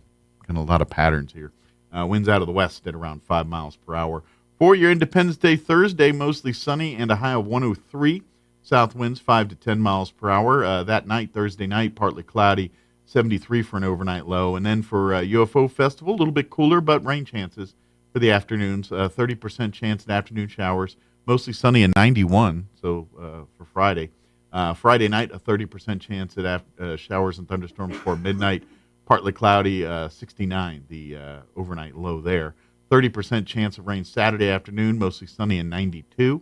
20% for Saturday night with an overnight low of 70, and then sunny and high of 98 for Sunday for the final day of UFO Fest. But Friday and Saturday, I mean, we do have those 30% chance of rain. That's a 70% chance it won't rain, if you want to look at it that way. And 91, for the first full week of July in Roswell, New Mexico, 91 is not that bad. So I think those are pretty manageable temperatures for UFO Fest this week. All right, we don't have our guest here yet, so let's do this. Let's play a commercial break. And then yesterday I had our interview with the VFW folks from 12184. They joined us to give an update. I'll play that interview for you here on the other side. But let's take a quick break, and I'll come back on the other side just in case our guest comes in. But quick break. We'll be back. Don't go away. You're listening to Mornings with Mike Winters. At New Mexico Gas Company, we believe there's money hiding in your home. It's true. It's hiding in your insulation, in your water heater, and in your furnace. And New Mexico Gas Company can help you tap into that money with rebates up to $800 for high-efficiency natural gas improvements. Your energy costs will go down, and your wallet will thank you. We're New Mexico Gas Company, and we provide energy efficiency solutions to save you money. That's why we're here. Learn more at nmgcgetrebates.com. Innovation, service, integrity, and knowledge. J.S. Ward & Son Insurance Agency. Auto and home, life and health, personal and commercial. Bonds too, since 1925, we have the coverage for you. Innovation, service, integrity, and knowledge. J.S. Ward & Son Insurance Agency. Strong women need strong partners to help them lead their healthiest lives. At Artesia General Hospital, Dr. Scott Beard and nurse practitioner Lori Crockett deliver compassionate, holistic care to women at every age and stage. From routine checkups to diagnostic testing and specialty services like urogynecology, you can expect the most innovative, personalized care close to home. Learn more about women's services at Artesia General Hospital online at artesiageneral.com/women or by calling 575-736-8394. Many women's services are also offered in Carlsbad. Here's a Mornings with Mike Winters fun fact. Bamboo plants can grow up to 36 inches in a day. So if you're told you're growing like a weed, you can say, "No, I'm growing like a bamboo." Here's Mike Winters. And good morning. It is 24 minutes after 8 o'clock. I've not heard from our guest. So, back up here. Yesterday, we had Mac and Jason from VFW Post 12184 join us on the radio, give an update on what they've been up to and talk about some of the things they've got going on. So we'll play that interview for you now. Here is Mac Dyer and Jason Burke with VFW Post 12184 here in Roswell. Enjoy. And welcome back to the morning show. And joining us in studio this morning from our Roswell VFW Post 12184, we have Mac Dyer and Jason Burke back with us. Good morning, gentlemen. How y'all doing today? Morning. Good. Good morning. Good deal. So now that good hunk of leadership's here, I guess the rest are off. The mice will play. What is it? When the cat's away, the mice will play. Yeah. I'm just kidding. They got other guys with leadership that can wrangle them in there. But first off, how you guys doing? How's the VFW Post going right now? We're doing good. Moving along. Good deal. Still doing good things. Mac here's got a whole laundry list of good things that we're doing. I imagine, like many service organizations in our community, been pretty busy over the last couple of weeks with the wildfires going Most on definitely. in Ruidoso, and it doesn't matter what veterans do after they become veterans. They're always willing to roll up their sleeves and lend a hand where there is. So I'm sure you guys have been pretty busy helping where is needed there. So I guess we'll probably start with some of that. I'm guessing. Yeah. And we did a clothing drive. I think last time we were last time we were on, you guys were putting that and together. we had all the clothing. We hadn't distributed them yet, and so the timing we reorganized and pushed them a different way. So we'll probably do another one later on. And you guys know nothing about mission plans changing during military life or nothing, right? Yeah, you guys don't have any experience there. We got a Frago came in and yep. But yeah, we did that. We had water available from our golf tournament that was left over, and we put that up there for the firefighters to help keep them hydrated. And we've got some other stuff coming down the pipe for Ritos support. We have some stuff that's available, and we're gonna take it to them now. That good deal. Probably in the next couple of weeks after kind of gets opened up, we're going to go up there and set up and support the veterans and the other community members as well. And I'm going to take a guess that because I imagine VFW across the entire state of New Mexico is rallying to see, and so I'm guessing because you're located here in Roswell, where a lot of the evacuees and a lot of the actions happening. Imagine a lot of the statewide VFWs reaching out to you guys saying, "Hey, what can we do to help?" But where can we get involved? Yeah, I was on the phone one night for, off and on for a good 3 or 4 hours, just contacting VFW posts all over the state, asking them if they'd be willing to collect, be collection points.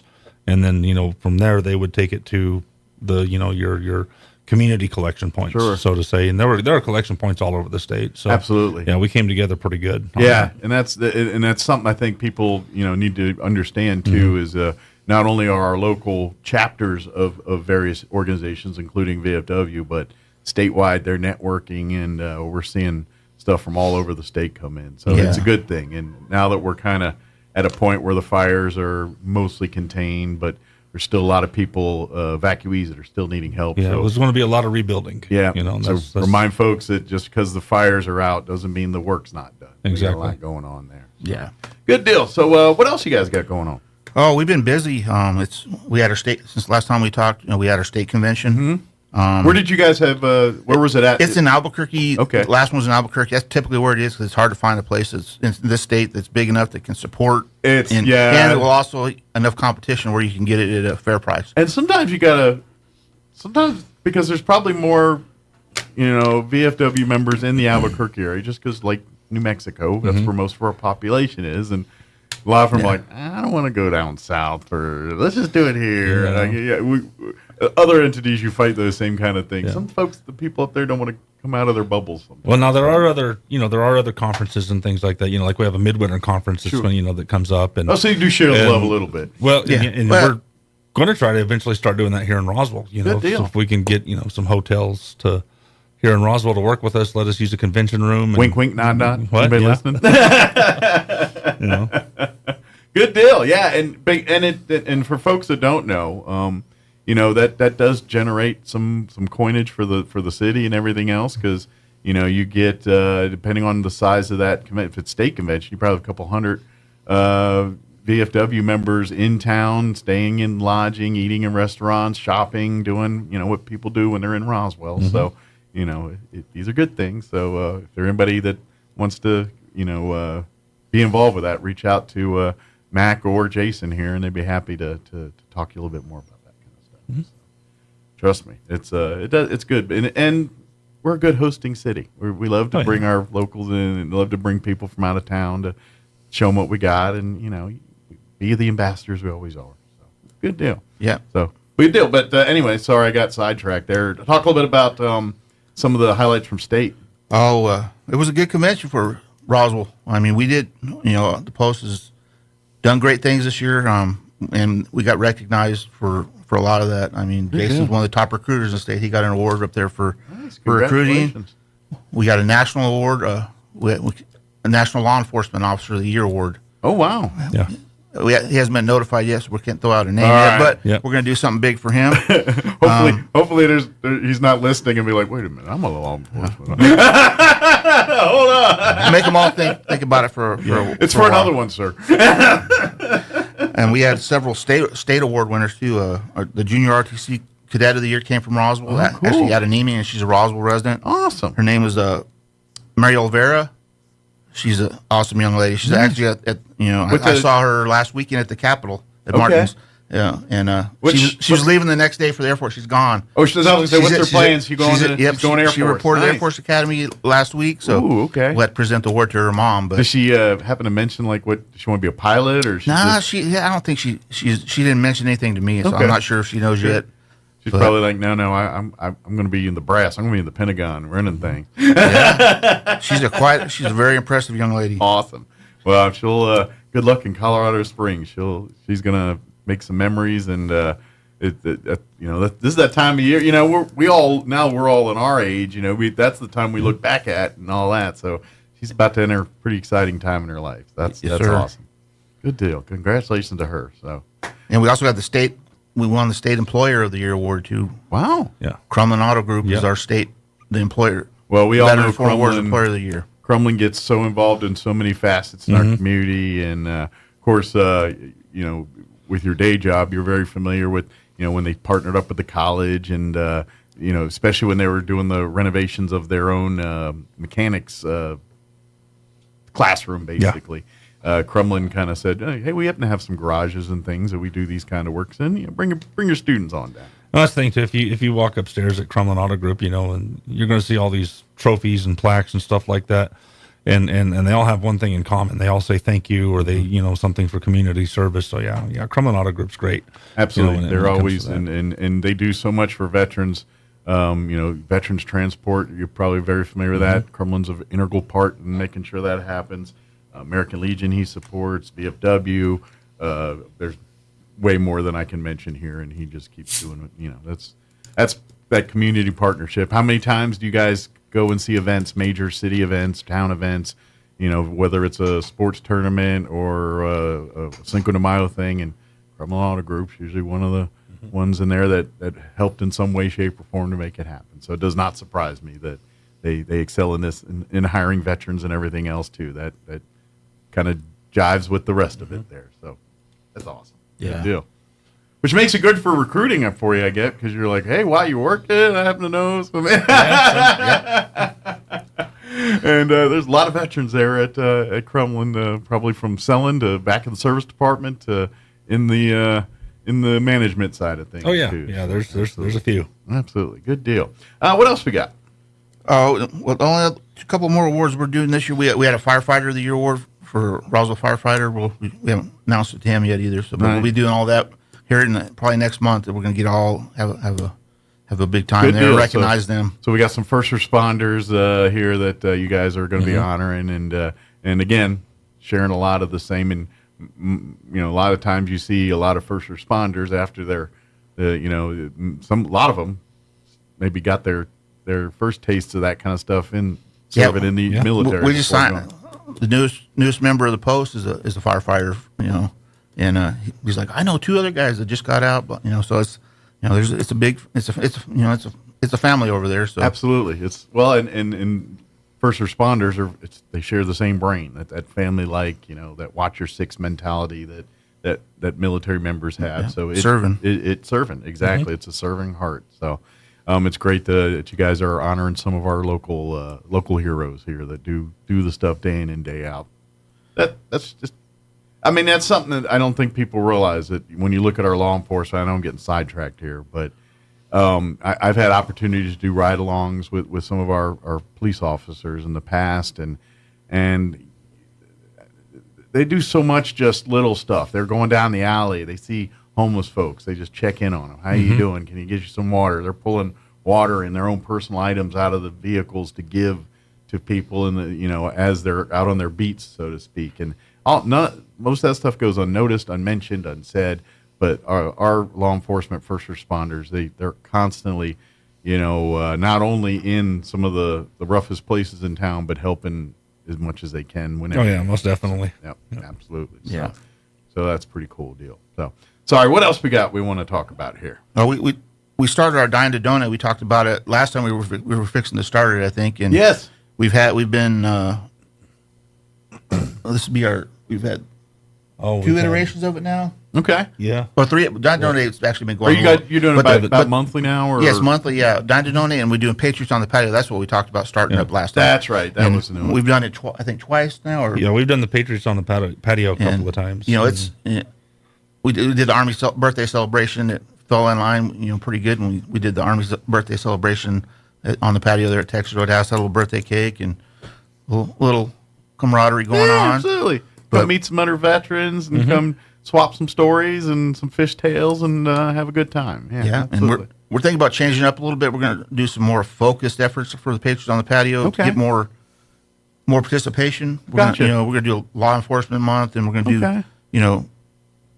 kind of a big thing coming up is theme them a little bit. Yeah, because coming up, school's fixing to start again. Before we know it, and we got our scholarships programs are kind of starting to be getting full swing. Our Voice of Democracy and Patriots Pen, excellent, and our Teacher of the Year award. We'll be looking for great teachers out there. So we want to invite the educators out there and put the word out about the scholarship opportunities for the kids. The themes are already out, so the kids could be working on them right now, and they could have them done before they come back to school. And it's it's a great opportunity for them to earn some money for school. Absolutely, whatever. Trade school, college, whatever they want to use. Absolutely. There's, especially, if you qualify here, I'm guessing there's probably a veteran tie in some way, shape, or form. No, it's open to anybody. It's open to the public. Okay. Yeah. So no veteran ties or anything like that. Middle school and high school kids. Excellent. They don't have to be tied directly to a veteran or anything like that. It's open to anybody. But we're not giving away. You got to put a little effort in and talk a little bit about because it's a learning experience. Yeah, for the middle school kids, it's a written essay. Okay. And then for the high school kids, it's an audio essay. They got to write it out, and then they got to do the speech with it. Yeah. And theme, like for the Voice of Democracy theme this year, is America today our forefathers' vision? Gotcha. And then the Patriots Pen has a little their my voice in America's democracy. So that's cool. It's a pretty neat little deal that the kid, and they can earn a lot of money if they put effort into it and do a good job. I think it'd just be thousands of dollars. Just a social experiment to hear and see, especially from a middle school age student's perspective versus a high school age student's perspective. Yeah. I imagine, as they mature, they're going to think a little bit more, and their thoughts are going to change. And middle school, you probably get more answers you're learning in the books in school and things. By high school, where a little bit more critical thinking is involved in some of their education. Yeah. You might get a little bit deeper answers. And, last year, we had some really good entries. Our middle school winner here in town. She wrote a phenomenal essay. It was great. So last year had some really good entries and I imagine you guys, because we always, the older you get, the more we get old man yells at cloud mentality a little bit. Yeah. And today's youth, but then you read these papers and everything, and I imagine as much as it's good to have these students put pen to paper and thought to something formal here, it's equally as good for you guys to be reminded that there's a lot of good youth out there. Yeah. There's a lot our future will be bright if we keep fostering and supporting efforts like these students here. Yeah, last year's the national winner from last year, young lady, awesome. I mean, she wrote like, I wish I could write, I was fortunate enough to be in one. Yeah, that's the other part. They remind you how dumb you are sometimes. Exactly. Man, I would never been that deep at that age. I wasn't thinking like that when I was 14, Yeah, and we're guys too, so we're like, our biggest points of the day was like, where's the food? Where's, meat need? That's all I need at the moment, and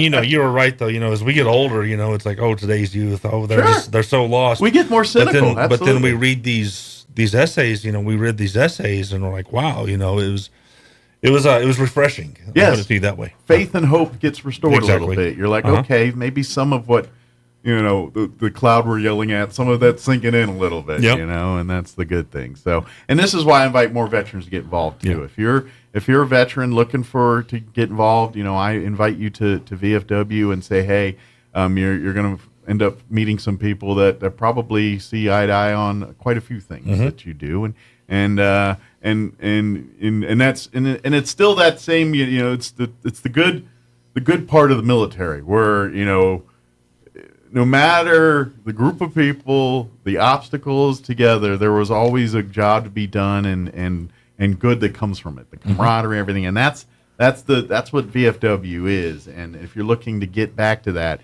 Now, the best part is you have less of the red tape of, it's government involved, so there's all, but you're not painting rocks for no reason, or you know what I mean? You're not doing that stuff, but you get the fun part that came from all that stuff, if that makes sense. And I think veterans know exactly what I'm talking about. Other people are like, what are you talking about? But there's a lot of fun to be had doing the dumbest things on earth sometimes. Makes for a lot of good stories. And VFW kind of evokes that part without you doing the pointless chatter stuff that they had you do to teach you a lesson somewhere or they just try to keep you busy. I'm not sure which, but they'll spin it any way they want to. I think they just need to kill time for an hour and said, go make them paint rocks.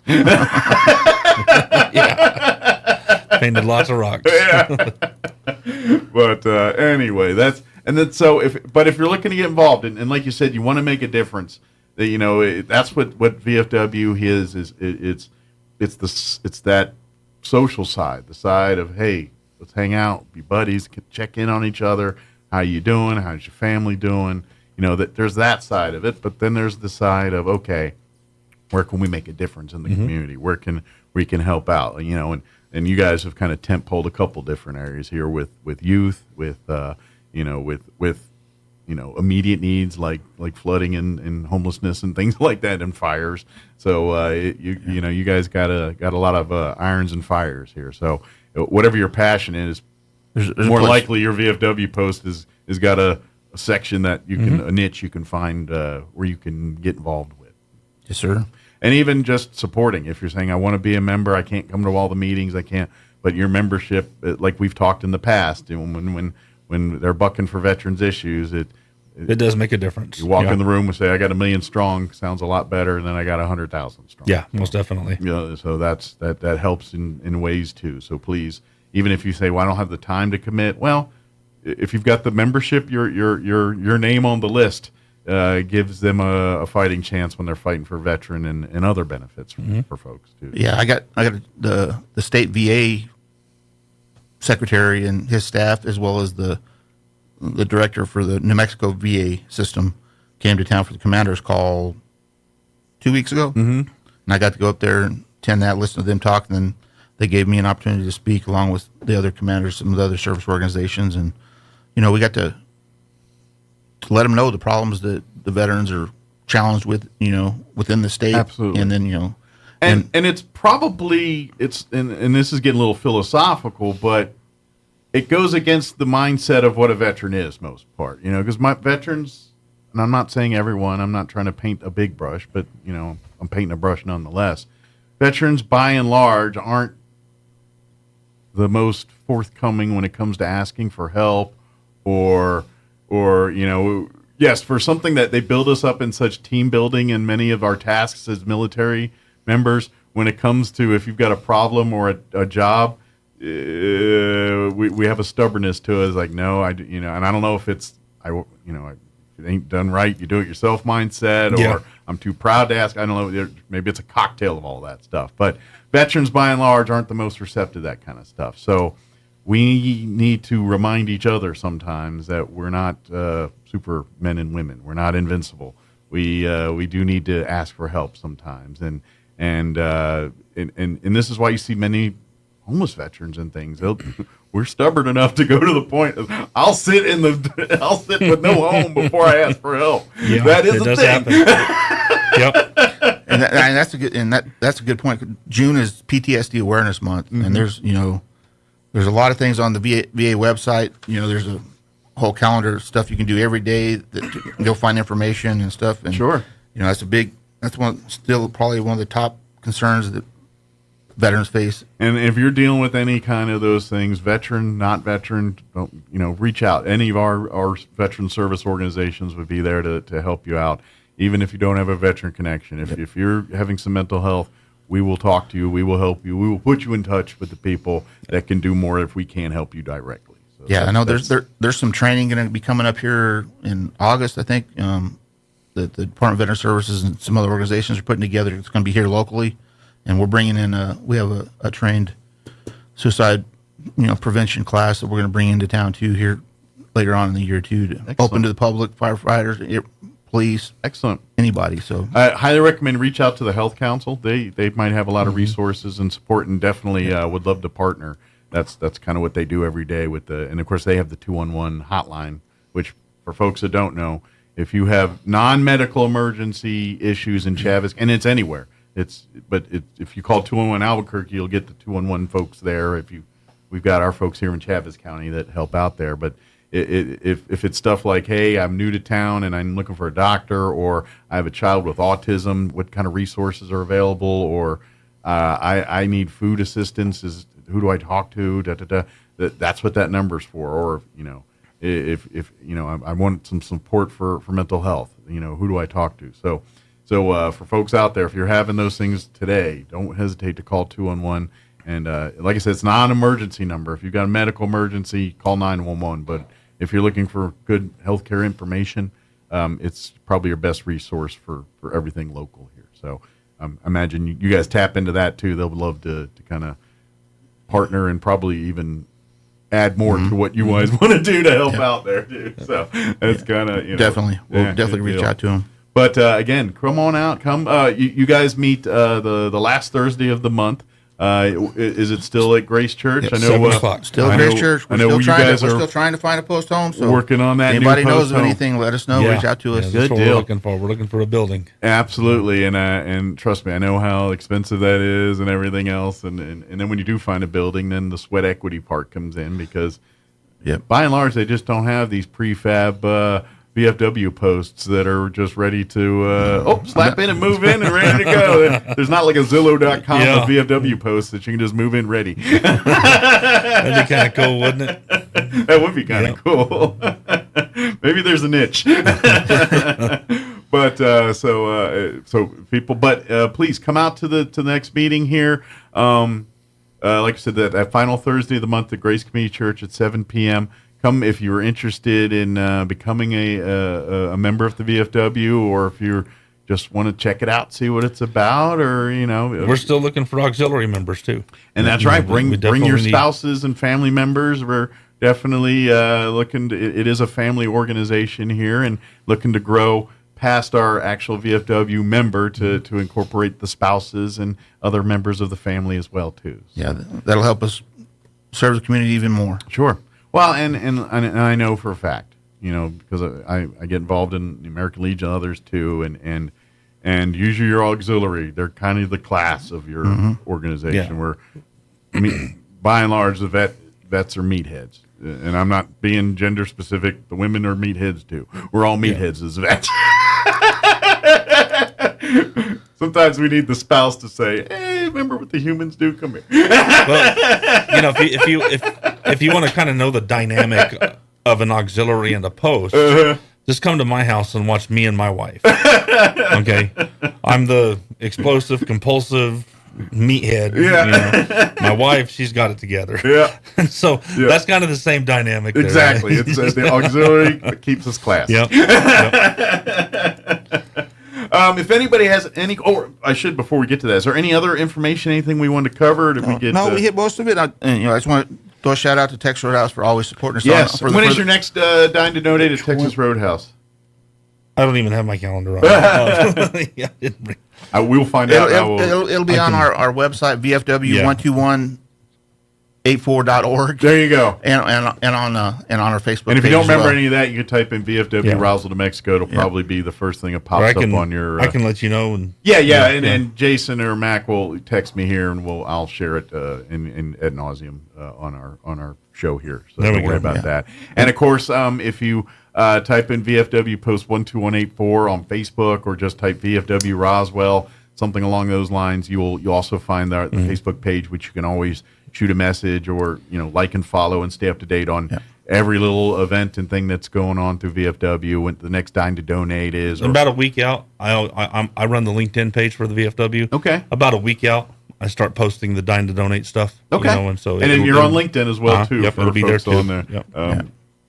I haven't been told I need a new job yet, so I haven't got on LinkedIn. So I'll let you know in a week or two. All right. There's a contact form on our webpage, so if anybody has any questions or just wants to say hi, go to the contact page, leave your message. Yeah. It'll come to us. Or vets in need or whatever. Vets in need, we get that all the time. That's kind of. I know all of our veteran organizations kind of have a little bit of a support system on that kind of thing. Whenever if we can't handle it, somebody else. I know somebody else that can. Vet needs some work at a house, or their car broke down in town and need repair money, or they need a place to stay for the night. That between our Chaves County veterans, our VFW, American Legion, and a few others in the mix there, we look out for those folks. But please, if you're in need, and if you're just looking for a place I'm just looking for some new friends and a place to hang out every once in a while. Come on out to the next meeting of VFW and see if you might make a few friends there. And who knows, you might end up finding that niche that goes on the rest of your life. Oh, yeah, definitely. Good deal, sir. Well, thank you, guys. Thank you. We appreciate you having us. Anytime. We'll see you next time. All right. And good morning. It is 8:51, and that was our interview with VFW Post 12184. Barbara popped in, and she was going to pop right in. She should hopefully come make her way back down here so we can get some updates on UFO Festival and all that. But in the meantime, while she's making her way back down, just giving you some street closures for UFO Festival weekend, July 5th, 6th, and 7th. The festival will include a street festival that runs right on the street here on Main Street, on the Chaves County Courthouse lawn and on Pioneer Plaza. They're going to have entertainment stages that will be on the 500 block and the South 100 block of Main Street. Main Street from 6th Street to Alameda Avenue. There'll be closures on Main Street, the 500 block, the 400 block, the 300 block, the 200 block, the 100 North block, the 100 South block, and the 200 South block. Basically all the blocks right around Main Street from pretty much 2nd Street to 5th Street. Those blocks on either side of Main Street are pretty much going to be closed to traffic, with the exception, and that includes the cross streets will be closed from Virginia to Richardson. The 5th Street, 4th Street, 3rd Street, those will be closed between Virginia and Richardson. 1st Street as well. Walnut Avenue will also be closed between Richardson and Virginia Avenue. 2nd Street will be open to eastbound and westbound traffic. So the 2nd Street intersection, that will be open. So if you're on West 2nd heading towards Lubbock and Tatum in that area, that intersection, and that's open. But pretty much the streets on either side of it, 1st and Walnut going south, and 3rd, 4th, and 5th going north, those are all blocked for UFO Fest. On Saturday, July 6th, during the UFO Parade will line up on the 1500, at 1500 North Grand Avenue in front of the Wool Bowl, there in the parking lot on Saturday, July 6th, beginning at 6:30 p.m., with the parade starting at 8 p.m. sharp. The parade will travel south on Grand Avenue and turn west onto College Avenue, and then turn south onto Main Street. Parade will travel south on Main Street and then turn left, east onto 3rd Street, and then disperse either north or south on Virginia. So that's kind of the parade route for Saturday there. So, but the parade entrance will line up basically at the Wool Bowl beginning at 6:30 p.m. And then the parade itself will get underway at 8 p.m. as it leaves the Wool Bowl and heads south towards Main Street, and then it'll break up around 3rd Street there. Space still available, obviously. Yeah. Get stuff put together. If you want to throw some, Christmas lights on your car, make it look all alien-y. Yeah. I'm sure they'll fit you in. Have some fun with it. If you have any questions about anything related to UFO Festival or the parade or street closures, oh, here comes Barbara now. You can reach out to Barbara in Main Street, Roswell, 575-914-8017. Come on in, Barbara. Have a seat. 575-914-8017. And if you have any questions about street closures, the parade, or any of that stuff, you can get with Main Street Barbara here. So Barbara is making her way into a seat now here from Main Street Roswell. Good morning. I was just telling people, updating them on the street closures for good. For Friday, Saturday, and Sunday. Pretty much the side streets, and then Main Street here from really 1st and Walnut, but 2nd will be open, and then 3rd, 4th, and 5th will be closed, and then Main Street in between Richards and Virginia. Yeah. So basically from the main corridor being starting around 500 block all the way to actually Alameda, because that's where our car show is going to be, is way over there on the 200 block of Main Street. Yeah. But for the parade, if I have enough people, guys, come on, start signing up. As I'll say, you can go to mainstreetroswell.org. You can call the number I just gave, which I'll give before we get to the top of the hour here. And get signed up for the parade. But like I said, 6:30 Saturday, they're lined up in the Wool Bowl parking lot, so you need to call like today. Right. Well, let me know. I mean, there's no cost to be here at all. All we want to know is who you are, so we can set you in line and have your name to be able to contact you if something comes up. But it's free. We are giving away prizes for 1st, 2nd, and 3rd place, and some other divisions as well, and they're cash prizes, you guys. So some we good do prizes. Have some good prizes. And we're also giving away prizes for the costume contest. That's also on Saturday. Yeah, that starts at 6:30 on the that's kind of the pre-show for the parade. The pre-show before. So if you dress up and you say, "Gosh, I really would like to be part of the parade," you can. You got enough time to get done with the costume contest and run over there to the Wool Bowl and get in line. Yeah, absolutely. Maybe incorporate some lights into your costume, and then you could you're easily transitioned into the parade there. And we actually ordered some little plaques, I guess you can say trophies for the winners of the costume contest. But that one also has cash attached to it. Yeah.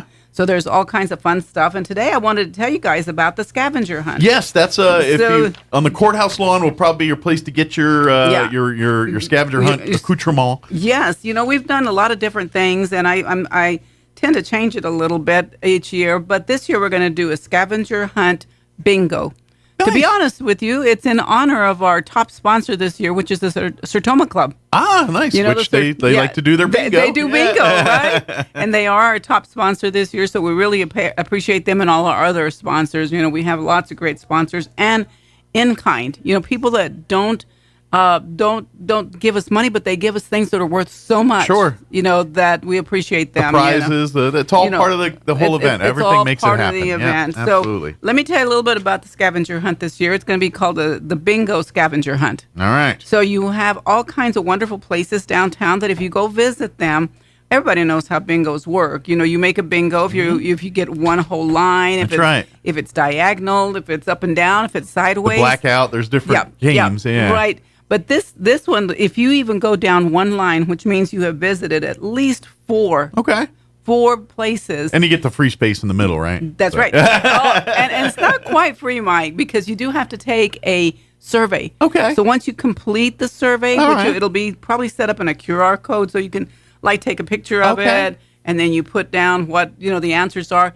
What we're trying to figure out, guys, is who comes here and where do they come from? Nice. How old are they? The people that come here, do they stay overnight? It's kind of an informal poll of lodger's tax, kind of like tourism type of. Are we getting folks from Europe? We getting folks from Texas? We getting folks from all of the above? Where are we getting them from? Even my vendors, they're coming from Colorado. They're coming from Arizona. They're coming from Texas. So we have people coming from a lot of different places. But anyway, So you go into a store, it gives you two choices. So, for instance, one might say that it has a UFO socks or a baby item. Okay. Okay, so you go in the first place and you find it. Now, when you go inside, I know you guys can't see it all, but it'll be something like this. Those watching the video can. Yeah. Point it. There you go. Gotta find cameras. Right, and basically it says, you found a scavenger hunt item. Okay. So we're going to make it somewhat easy for you. We give you a hint here, then you go and find this, and once you do it, you check it off. Nice. Once you're done completing a bingo in any way, shape, or form, bring it back to us, and we'll give you a bag of goodies. Nice. So, and of course, look for the information tent kind of right there on the courthouse lawn, and that's where you can pick up your bingo cards and find out more information about that. And of course, if you have any other questions related to anything UFO Fest, the folks will be happy to help you navigate you to wherever you need to go there and all that. Yeah, I came earlier, remember, and I was too late, and then whatever. Sorry, guys. But anyway, there will be a little sign that looks a lot like this as well, sitting on the door that says scavenger item here. It'll be a sticker on the door. So that's kind of your clue to know that you're in the right place. You're in the right place. Yes. But a bonus on this, let's just say that you go to Everybody. There's 24 slots here. Okay. If you go to Everybody, and you don't have to do it all in one day, you can do it Friday, Saturday. Saturday. You got 3 days. Yeah, you got 3 days to do get it done. Mm-hmm. But if you complete a blackout, your name goes into a pot for a chance to win one of 5 gift baskets. And pretty much everyone that's on this list has given me some kind of gift. And these are really nice things. Pretty nice swag bag. $25 or $30 worth of water bottles or decorations or goodies from their business. Nice. So a big thank you to everybody that wanted to do the scavenger hunt this year. Or for some, maybe that's your Christmas shopping and you just got a gift bag full of Christmas gifts. You know for what? folks. One of our board members actually did our logo this year, and because our logo is a little bit different this year for Main Street. For the event, so she did a T-shirt with the logo and had it instead to put Roswell, New Mexico across the bottom, nice, rather than the dates of the event, so that they could wear it whenever. That's right. They're not dated shirts anymore. They don't show how old you are anymore. Yeah, but we're gonna have a lot of great, and this year we're gonna have what I'm calling a specialty T-shirt. That is just going to be something we've done for the first time ever. And it's a glow-in-the-dark black shirt with glow-in-the-dark. And we're all going to be wearing them on Saturday. Nice. So when you're in the parade and you see a bunch of people glittering here and there. They're staff. They're staff, or they're people that bought the shirt themselves. Nice. So all kinds of fun stuff, you guys. The food is beyond crazy right now. I try, Mike, and this is very selfish. I like them kind of close to me. Not that I'm ever at the courthouse lawn. But it's like, this one I want it here. But no, I got to move it down the road. Right. No, you got to move them down the road, Barbara. But we've got somebody coming in that's making lobster rolls, if you can believe that. They're originally from Florida. Nice. And they're called Brunch Me. And they're going to be really, really cool. But they have lobster rolls. And on top of that, they're going to do waffles with strawberries and whipped cream and blueberries. So we got a meat tooth or a sweet tooth. They got you covered there. Yep. So and then we have... some food that's going to be seafood. So it's king crab is going to be there. Yummy. For those of you that feel like having now they're some of that. speaking my language. Lobster and crab. Now we're talking my language. Yeah. Exactly. So it's our wonderful Mexican food that we all love, but it's also some different stuff. There's a little bit of everything. A little bit of everything. A gentleman is coming, and his booth is called Indolicious. So it's some type of Indian food that is delicious. Excellent. We also have the guys that you probably already heard of and know of. The Island Noodles guys are going to be here. Oh, yeah. We've seen them at the fairs and everything else. If you've never had their food, it's delicious. Those guys, funnel cakes, ice cream, anything that you can think of. They do a lot of ramen dishes and things. Yeah. Those are they're really, really good. And it's kind of a little bit of a change. So come every day. Try something different and come join the music. The music will be... there'll be 2 stages of it. Yep, there'll be 2 stages. One kind of at either end of the Main Street corridor there. And one on 1st and one on 5th Street. Yeah. So different type of music. Absolutely. Yeah, like one's considered the cultural stage. You would probably see a lot of your Tejano regional, and then you have the other stage was kind of your main event stage for some of the other stuff. Things. Yeah. But we also have a military band coming, and they play, for those of you still that are liking the seafood type stuff, they're doing more New Orleans style music. Oh, nice. So they're going to be walking up and down the street, kind of doing a little bit of jazzy music up and down. That'll go good with your lobster. Yeah, and with crab. your lobster roll, it'll go great. And then on the south end, past the cultural stage, which I thought was really, really cool, is right behind the stage. You're going to be having a tractor show. Okay. And the tractor show is to honor Jim Gill. Excellent. So it's sitting kind of in front of his business. Yeah. Roswell right there in Roswell Seed. Yeah. And then past that is the car show. Excellent. And I've had so many calls of people wanting just to be in the parade with specialty cars, UFO cars. So you guys come out and be a part of this. Matter of factly, I saw on Facebook over the last day or two here, and a lot of people have been sharing it, a vehicle that I think is like a Geo Metro or Geo. Yeah.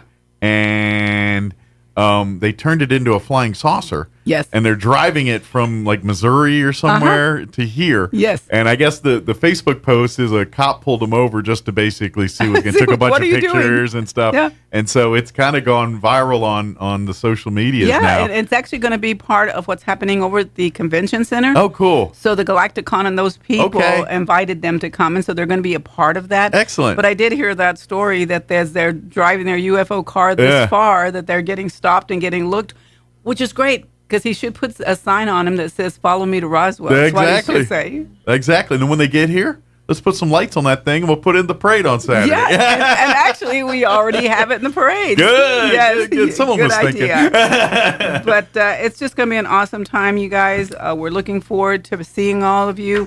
We do have free things for the kids, free music, free parades. So, it's not like you have to spend a lot of money. Just come down, maybe just on something to eat. Absolutely. And, of course, because this year's UFO Festival is a multiple entity. We got Galacticon, we got Main Street, we got the paper doing the film festival, we got the museum obviously doing their part, and there's other entities involved. Your one-stop shop to know where everything for this year's UFO Festival is UFOfestival.com. That's right. That website's got everything that's happening with Main Street, everything that's happening with the Daily Records Film Festival, everything that's happening over at Galacticon, everything that the UFO Museum and their panel speakers and everything.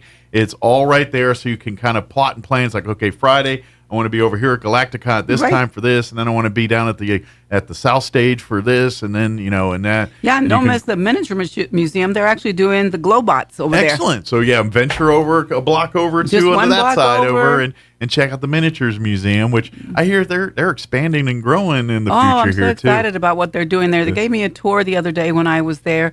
And Miranda Howe, she's got her Bone Springs Museum as well. She's doing a pop-up in there during the UFO. Oh, cool. So you can go in there and see the stuff that she has Good also. deal. We got wonderful museum. Yeah, all the tiny little bitty art. Miniature. Yeah. But again, UFOfestival.com has got everything that's going on this weekend. And it all gets underway right after we celebrate the 4th on Friday. Yeah, here, and if I could just say one more thing. I cannot take any more vendors. I'm sorry, you guys. Full up. I mean, I'm getting calls every day asking me, is it too late for me to have a booth? It is. It is too late. Well, I'm sorry. I We're talked already with done. Elaine yesterday, and you may be able to get into Galacticon, but you might want to call her today if you're one of those vendors trying to get in. Yes, she might have a few spots, but not many because with FEMA and everything, they kind of got reshuffled around over there a little bit too. So. Yeah, so they're going to have food trucks over there also, Absolutely. and bouncies and water over there. So they're going to have a fun time. But if you've not received your City of Roswell business license, even if I had room, you really have to fill out your permits. Have to do your legwork. You have to do your legwork. So those of you that are saying, "But I was there before, but I don't have my license," I'm sorry. Yeah. I just can't.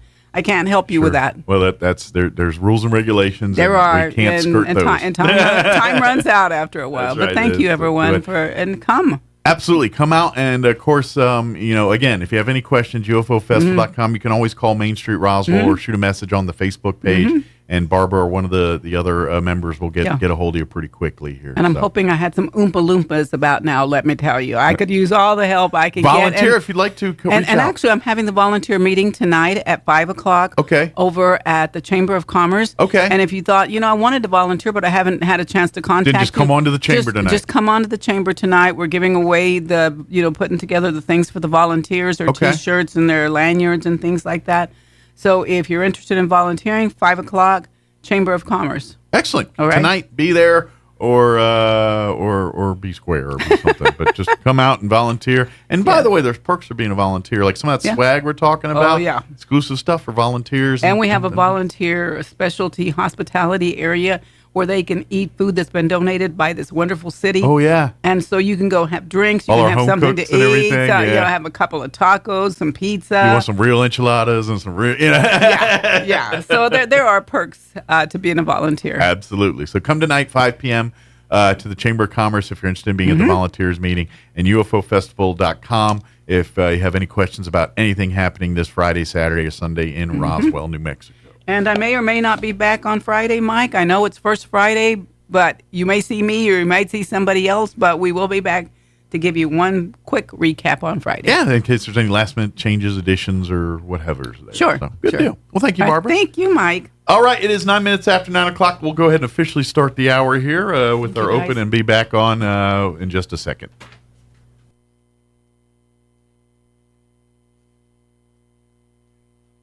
Wide world of sports is going on here. I promise you, whatever scum did this, not one man on this force will rest for 1 minute until he's behind bars. Now let's grab a bite to eat. Yeah, come on. I feel the hot wind on my shoulder and the touch of a world that is older. I hit the switch and check the number. I leave it on and then I slumber. I hear the rhythm ringing through it. Flamenco guitar and cumbia music. I hear the talking of the DJ. The travel listen, what does he say? I'm on a Mexican radio. I'm on a Mexican world radio. Broadcasting live from high atop the J.P. White Building in downtown Roswell, New Mexico. It's Mornings with Mike Winters on 106.5 Roswell's Talk FM. Is that what I sound like when I talk? Now, here's your host, Mike Winters.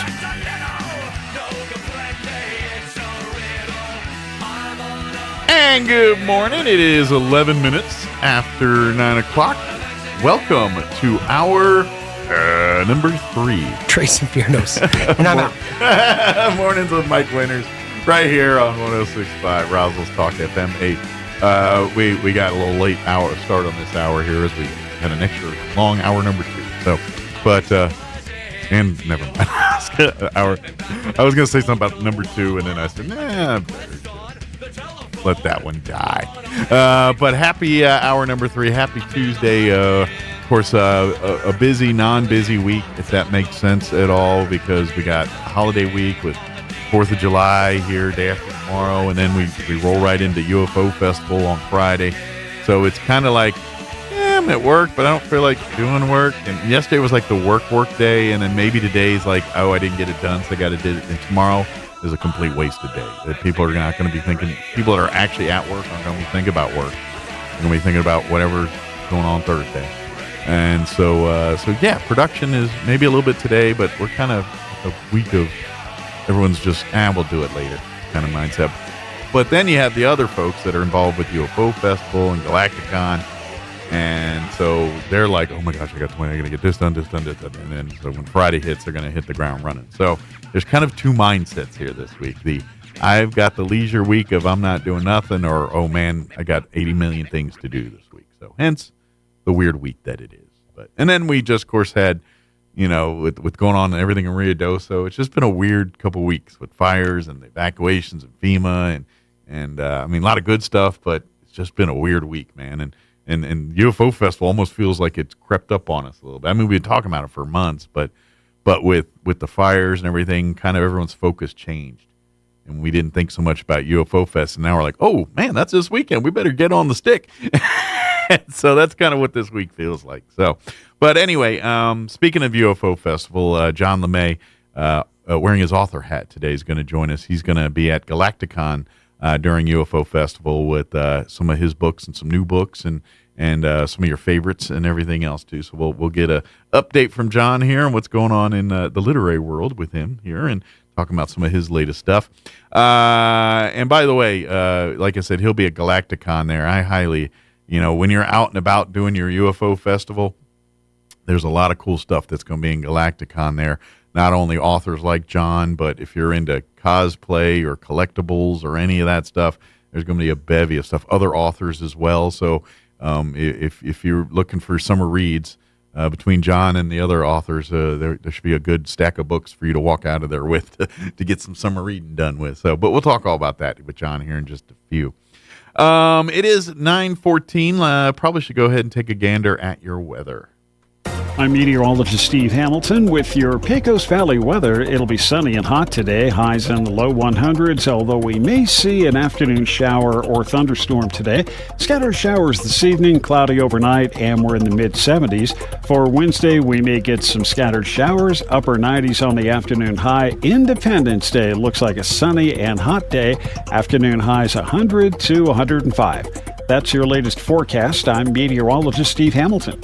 Thank you, Steve. Currently 78 degrees here in Roswell. Humidity's at 67% with winds currently out of the south at 12 miles per hour. Today, kind of looking a lot like yesterday. A 30% chance at afternoon showers and thunderstorms, mainly after 3 today. Increasing clouds with a high near 100. South winds 5 to 10 miles per hour, shifting to the northwest this afternoon. So could see some more rain this afternoon. Tonight, our rain chances actually bump up to 40%. They're talking scattered showers and thunderstorms before midnight, mostly cloudy, 74 for an overnight low with northwest winds 5 to 10 miles per hour. For your Wednesday or 4th of July Eve, or what we call the 3rd of July, a 30% chance at afternoon showers and thunderstorms, partly cloudy, 97 for a high with southwest winds at around 5 miles per hour. Tomorrow night, we're looking at a 20% chance at showers before midnight, otherwise mostly cloudy, and 74. For your Independence Day, no talk of rain, just mostly sunny skies at a high of 103, south winds 5 to 10, partly cloudy Thursday night with an overnight low of 73. And then for UFO Festival, 30% chance of showers for Friday, mostly sunny, only 91 for a high, so a little bit cooler compared to 100 and 98 and all these others. 30% Friday night, chance of rain, partly cloudy, overnight low of 69 degrees. Saturday, we're looking at a 30% chance at afternoon showers, high of 92, 20% chance Saturday night, and Sunday mostly sunny and hot with a high of 98. All right, it is 9:16. We're going to take a quick 1-minute break, and then we'll talk with John LeMay, talking about Galacticon, his books, and all that good stuff up next. Don't go away. Attention Roswell and surrounding areas. Is your old car, truck, or SUV on life support? Clear. With new management and a whole new attitude, Roswell Ford makes trading up to a new Ford or quality pre-owned vehicle fast, fun, and easy. Upside down in your loan or stuck in your lease? Roswell Ford wants to get you released, even if you owe thousands more than your trade is worth, regardless of make, miles, or condition. Right now, get huge savings with rates as low as 0% for 66 months and no payments until Labor Day. Plus, we have a great selection of low-mileage, one-owner pre-owned vehicles, all in prime condition, starting at just $10,000. Don't settle for a low-quality, overpriced clunker. Buy a quality pre-owned vehicle from Roswell Ford for a lot less. Worried about your credit? Don't sweat it. We've partnered with the most aggressive lenders that will push to approve you today, even with bad or no credit. Lower prices, exceptional trade-in values, and a better buying experience. Get on board at Roswell Ford, 821 North Main Street in beautiful Roswell, or online at roswellford.com. $1,515 per thousand finance on select new Ford models with approved credit. Here's a Mornings with Mike Winters fun fact. More than 50% of Americans fall asleep on their sides. That's way better than falling asleep on someone else's side. Here's Mike Winters. And good morning. It is 17 minutes after 9 o'clock, and joining us in studio this morning, now officially, is author John LeMay. Morning, John. Good morning, Mike. How you doing today? Good. How has your life been treating you? I know been probably pretty busy getting ready for Galacticon and getting your stable of books ready to go for the weekend. Is anticipating a few copies being sold over the weekend, over the course of 3 days. So, of course, for folks that don't know, John, of course, he's been on the show a bunch of times. John, he wears several hats. Of course, he's been on quite a few times with our Historical Society for Southeast New Mexico. He serves on our board, and kind of between him and the committee, kind of run our archives facility here. And so, odds are pretty good if you're looking for photographs or things for books or documentary work or pictures for your office, you probably talk to John about those kind of things, and he takes care of that for you. But John's by day he's an author. He writes. You've written, how many books have you written now, John? It's, over 50. Over 50 books, and now, granted, he's got a strong stable of books that are historical, particularly New Mexico history and Billy the Kid and Pat Garrett, but from that he also dwells into a little of the ghost stories and ghost towns and aliens and stuff, folklore from that. But then he separates the history of that all together, and then he also writes about Godzilla and some of the other. So where he's also kind of an expert in areas that most people don't think you're an expert in, because you know, they, oh yeah, he knows history and everything. It's like, yeah, but he studies Godzilla just like he studies New Mexico history. So so you kind of have a toe in multiple genres of books, really, from everything from your West history, New Mexico history to more aliens and cowboys and science fiction-y type stuff. You know, you kind of cover the gamut. So believe it or not, John fits into Galacticon like a nice glove there. Yeah, works out perfectly. So let's talk about some of your latest books. What's been some of the things you've been working on over the last few months here? Well, I've had this goal to do a book a month from April to December, and they're short books. They're only 186 pages. Okay, so quick reads. Yeah, good summer reads. Yeah, and take to the beach. So the one that's probably going to be really popular is New Mexico's Lost Worlds and Enchanted Lands. Okay, talks about forgotten Pueblo ruins and just rumored settlements that maybe they never existed. Sure, things like that. And if I remember, isn't that the book that even kind of talks to some of the folklore of these areas and some of the I don't know, just like traditions or things that are part of New Mexico? Their origins come from some of these communities and some of these rituals and traditions that they had. So a really great example of that is what is it, Gran Quivira, that's smack dab in the middle of the state, I think in Torrance County. Okay. So, back then they didn't have their carbon dating methods and things like that. So all the pioneers knew was they found this ancient city that was deserted, and because the Carrizozo Valley of Fire's lava flow was so close, they assumed, oh, well, the volcano must have erupted and it drove these people away. Kind of thing. They thought it was like Pompeii, which isn't, the volcano erupted before the thing was ever built. Yeah, it's slightly older. Yeah. Older magma. Yeah.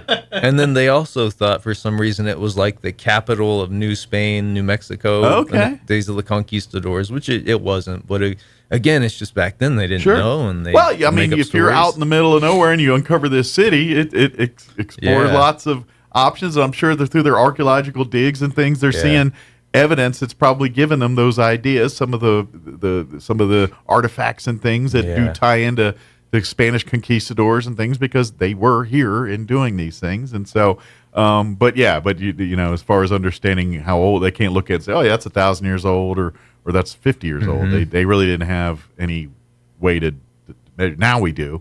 And so they can say, well, that's a bit older than you think it is, or that's a bit newer than you think it is. So, but you're right. That's kind of cool that we have, because I don't think a lot of people think of ancient history in New Mexico, because, they think of Europe, they think of, they think of the West, like the history started in New Mexico when Pat Garrett and Billy the Kid showed up, and you're like, no, there's a lot more going on in this neck of the woods before that. So I love those kind of stories and things too.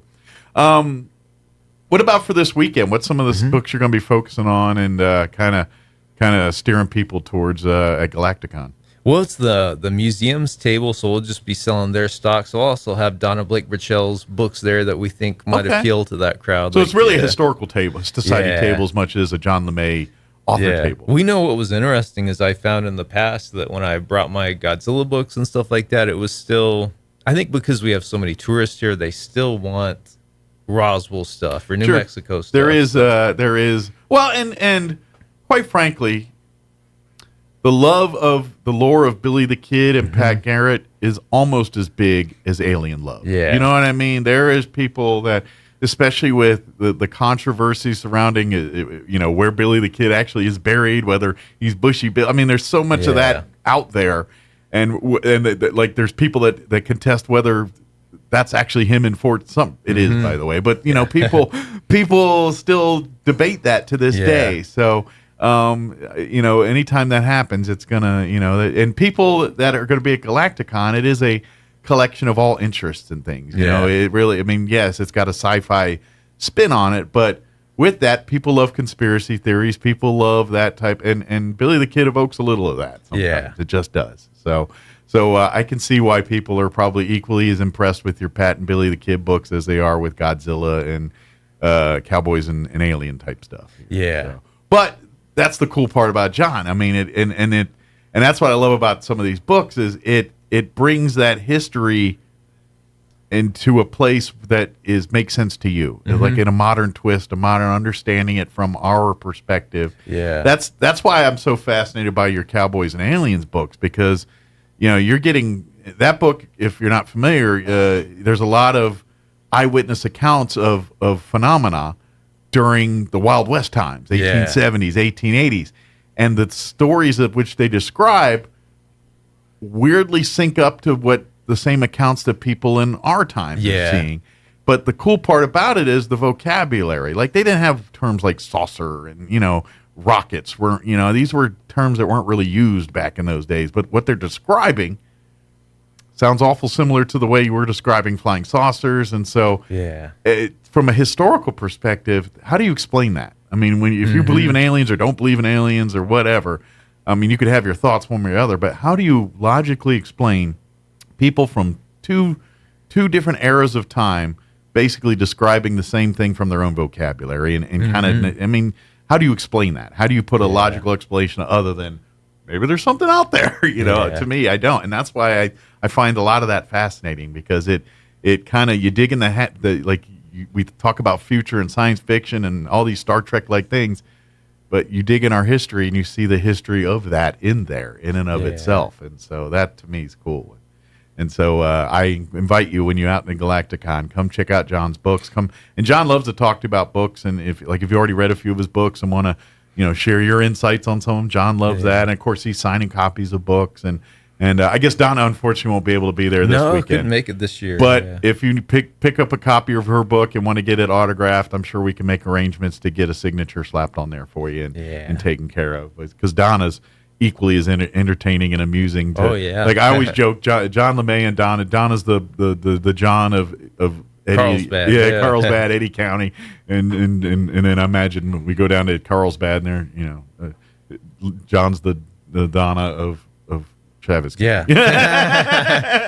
But that's kind of and between the two of them, they go in, like, because you guys are going on, like, because when they write these books, they just don't come out of thin air and write through, but they go to these locations, they explore, they, when Donna does her Ghost Wicked Women or Ghost Town series books, she's climbing through the towns and looking at the what these towns look like and painting you a picture of back then and today. So it's really cool I highly recommend you visit the booth here at Galacticon and just pick up, even if you go in blind, just grab any random book and take it home with you. I guarantee you're like, it's pretty good. I need to get some more of this. Well, this new one is pretty off the wall. Okay. So it's called Pueblo Magic in the Land of Montezuma. Okay. So, Mike, have you ever wondered why there's a Montezuma castle in Arizona and here in New Mexico? I just kind of assume, the Mayan and Aztec cultures spread it a little farther than people sometimes think, too. But I imagine it's something along those lines. So, that's basically it. It was an assumption. So the Aztec claim they came from North America somewhere. Mm-hmm. But, so the Montezuma Cliff Palace in Arizona, that was just an assumption from the settlers. They thought, well, that must be Aztec. And so we're going to call it the Montezuma Castle. But our Montezuma Castle here in New Mexico is a little more unique. That's a newer structure. So for some reason, there's a legend that Montezuma was born in New Mexico. Montezuma being the Aztec emperor. And I know you'll find this interesting, Mike, because this legend is a result of ancient wartime propaganda. Interesting. If you can believe that. I can, actually. And to be honest, how well was geography back then? They may thought they were farther south than they were, and it's kind of funny. We were talking a little bit. Kim and I got to go on a cruise here where we went down into Honduras and into Mexico, and we were watching some stuff, and people don't realize the Aztec and Mayan cultures go down into Central America, into South America. They covered a lot. I mean, we mostly think of Mexico, and I'm like, they were down in Central America, South America. The Aztec and Mayan empires were a lot bigger than people think they were. You know, so it kind of does make sense that maybe just, you know, kind of like Columbus thought he, you know, discovered India or whatever, and when he hit America, you know, whatever, it's, you know, so those things kind of happen. But so that is pretty fascinating. That you know, so what do they think it's? You know, do they kind of think it's Montezuma's like birth area or they do hometown kind of thing? So how that happened was through the Pueblo Revolt of 1680. 1680. I think that's right. And you know, Montezuma, the emperor, he'd been dead for over 100 years by then. And so here's the thing. So the Pueblo peoples, when they wanted to revolt against the Spanish, they had this leader whose name was Pope. Okay. And he was very smart. He wanted to play on the Spaniards' fears, so he claimed to the Spaniards that he was communing with the ghost of Montezuma, who wanted revenge. But to the Pueblo people, you know, they didn't know who Montezuma was, and they didn't care. So when he would talk to them, he would tell them that he was communing with their deity, whose name was Poseyemu. So when it was all over, just through confusion, people basically combined this Poseyemu Pueblo deity with Montezuma. And then it happened again during the Mexican-American War of the 1840s. So in essence, it's war propaganda is what it was. It's kind of not different than, you know, how we got the Christmas tree or some of these other, you know what I mean? It's kind of similar type of stories here. Well, the Mexican-American War one, I think you'll find more interesting. You know, Mexico was trying to hold on to New Mexico from you know, the Santa Ana and all that. Exactly. So what the Mexican government wanted to do was create a sense of loyalty from the Pueblo people. So they actually forged a document called the History of Montezuma, which said, Montezuma was actually born at your Pueblo in New Mexico. So and then again, more war propaganda. Yeah, absolutely. This is just a different war, Mexican War, you know, in 1840s, you know, interesting. Yeah, so that's why we have these colloquial terms like Montezuma's Revenge or Montezuma's Castle up in North America. Santa Ana was a cagey dude, too. I mean, we ultimately beat him in the whole thing, but he was a cagey guy, too. Yeah. And so it makes... Actually, that makes sense. That kind of jives. Like, that you tell me that, I'm like, yeah, that kind of puts some pieces together in the puzzle a little bit. But and to me, that's what I love is some of that New Mexico history and things. Because you know, I didn't grow up here, so I'm a little naive to that. I knew about Billy the Kid, not much else before that. So so to me, that's great to hear. You know, because I'm so used to growing up, and we're talking, back in the 1700s. Yeah. When you get to New Mexico, it's like, hold my beer. I got the 1600s here. I got, you know what I mean? And people don't realize that kind of stuff. So so please come by, get the books. Now, are you going to have the Godzillas and some of the... No, I didn't get any of those printed this time. So, but you can get those online, and he'll show you how to do all that, whether it's through Amazon or Historical Society or something. And whatever books that John won't have on the table, you can a lot of them you'll probably be able to get through the Historical Society or Amazon for sure. We always like to invite you because John's kind enough to allow the Historical Society to be a home to sell it, and anytime you purchase a book through that, John's kind enough to donate a portion of that sale back to the Historical Society. So as if you want to support John direct, go buy it from Amazon. But if you want to help John and the Historical Society, you can do it through historynm.org. We'd appreciate it there. But John,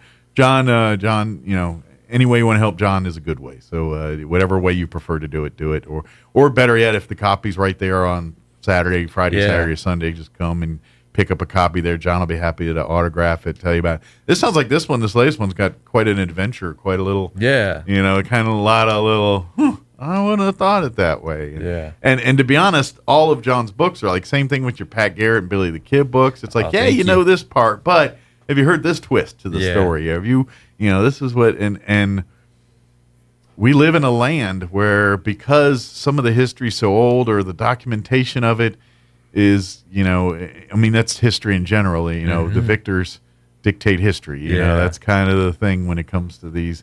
So, but with that comes perspectives that were, flies on the walls that saw it from a different perspective. And so their interpretation of the exacting events may not be, like, Lincoln. And of course, with a lot of our Lincoln history, with the days of the dime store novels and dramatizing and turning these guys into folk heroes, it's really hard to separate what was a dime store story versus what actually happened in a town or a saloon somewhere. Well, we joke about the internet and everything being true today. There's that joke about reading it on the internet. But, I mean, what was really bad back then were oral histories. They just passed along because everybody put their spin on it. And, sure.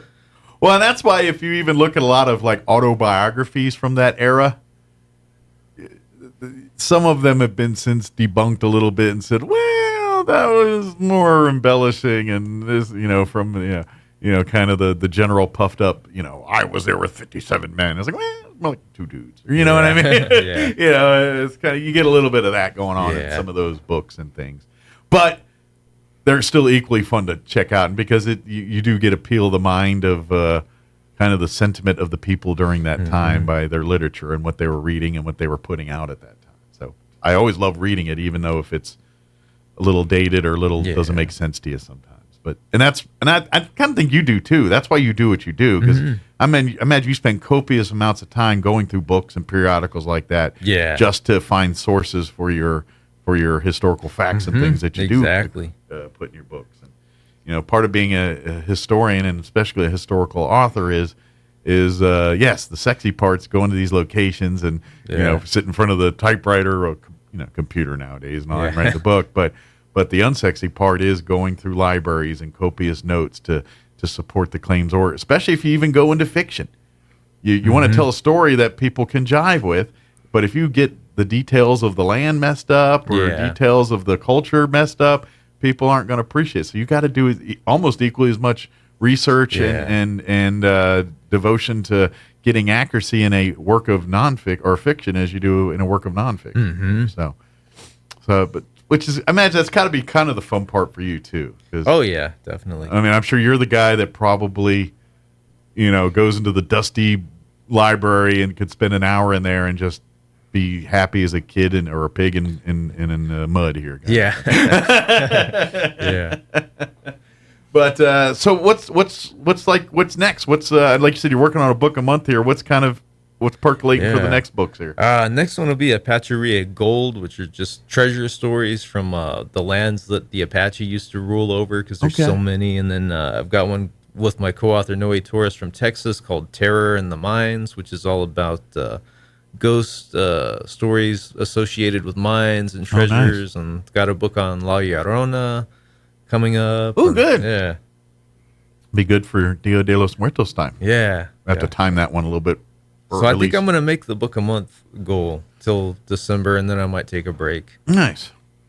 Well, good. Well, yeah, it sounds like you need one. Yeah. You deserve a break to that point. But if you want to see all of John LeMay's books, you can go online onto Amazon, just type in John LeMay author, and you'll probably see all the 60-plus books that John's written over the course of his career. And, of course, you can always go to RoswellNMHistory.org and see many of John's books, Donna Blake Burchell's books, Elvis Fleming, if you're looking for some of his books. We still have some copies of those available. We'll probably take Dewey Johnson's baseball book with us there, too. So excellent. Yeah, he's kind of now, and of course, they're going to be doing Invaders Night here pretty quick with Dewey Johnson. We got the chance to talk with him on the phone here a couple weeks ago. And, so if you want to go and check out his copy of the books and get a little more Roswell and baseball history there, too, and some of the Joe Bauman, and you always wonder about Joe Bauman and why it's called Joe Bauman Stadium and Joe Bauman. That book will give you a lot of insight on a lot of that kind of stuff. And it's kind of interesting how Roswell has such a rich baseball history that probably most people don't think about. Yeah. You know what I mean? Absolutely. Most people don't think of Roswell for that. I mean, of course, it's always aliens, but then they might get into cows and military, but rarely they get to baseball. So, but again, see John's booth at Galacticon this Friday, Saturday, and Sunday. He'll be there, I guess, all the hours. Friday, Saturday, Sunday, Yeah, so you'll be there. The table will, if John's not there directly, I'm sure someone will be manning the table there the entire weekend during Galacticon hours. Come by, check out John's books, get a copy, get signed copies if you want to talk books with him, and or if you're, maybe you're an aspiring author. There's a lot of chance to talk with guys like John and some of the other authors there and pick their brains and see, who knows? Maybe you're sitting at the next Galacticon or book thing, with your books and your ideas and your stuff. Mm-hmm. Good deal, John. Is there anything we wanted to get? I know you got to get rolling here. I just want to make sure we covered all of our bases. Anything we wanted to mention that we got sidetracked on? No, I don't think. I think that was it. And then I guess we could just say the museum will have special hours where it's actually manned and open. Yes, for we're going to have come on by during UFO Festival. We're going to have manned hours where you can just come and go. Of course, if they don't work within your schedule, we always do by appointment. Yeah. Just again, shoot historydirector@outlook.com an email or call the Historical Society 622-8333 or shoot a message on Facebook. But yeah, they're going to be open July 5th. Through July 7th from 1 to 4 p.m. each day during that time. Yeah. So you can come on by the Historical Society during the UFO Festival anytime between 1 and 4 p.m. Don't need to reserve a tour. Just come on down, and we've got our docents ready and on the case to get you through and check out all the cool stuff the museum has to offer. Yeah, and I mean, again, for anyone, there's still people who like to bring up the by appointment only, but I mean, your door, Mike, is locked because you have people roaming around. And sure.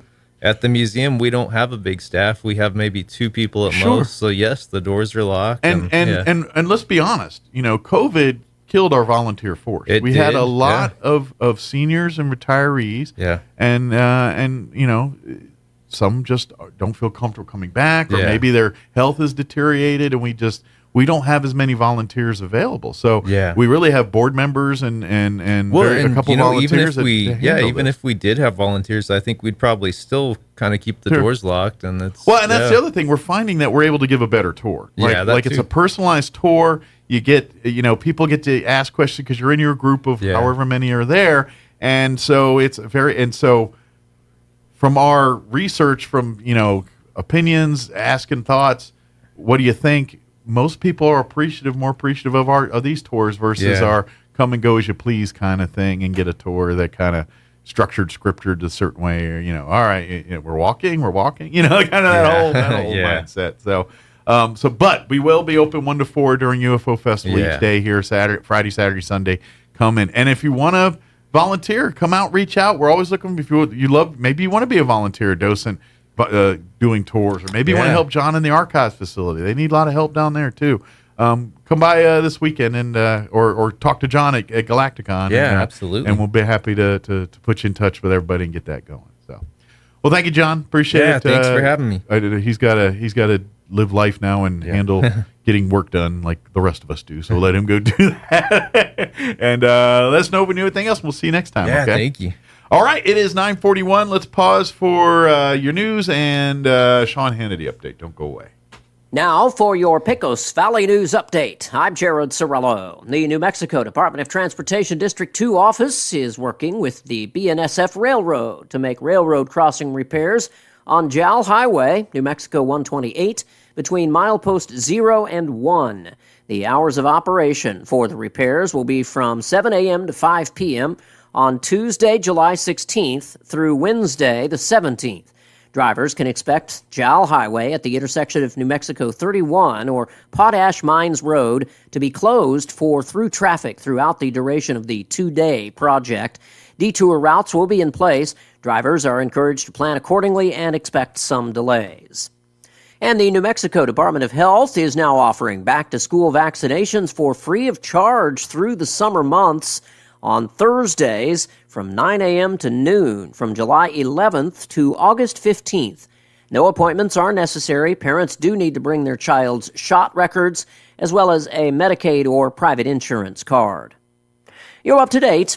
I'm Jared Sorello. Your morning cup of Sean. This is the Sean Hannity Morning Minute. Poor James Carville is out of his mind, freaking out that Donald Trump is winning in these polls. He's freaking out that Joe Biden is a cognitive mess. He's freaking out that he's losing African Americans, Hispanic Americans, and young people. Now he's very clearly in a cold sweat over Joe's prospects for victory in November. He posted a video yesterday warning that if Donald Trump secures re-election and replaces Supreme Court Justice Sonia Sotomayor, the United States will move into a theocracy. I can assure you, if Trump wins and he names a replacement for Sotomayor, it's game, set, match. There's no more Constitution. There's no more religious freedom. we're now going to officially move into a theocracy. The conservative underground meets later today on the Sean Hannity Show.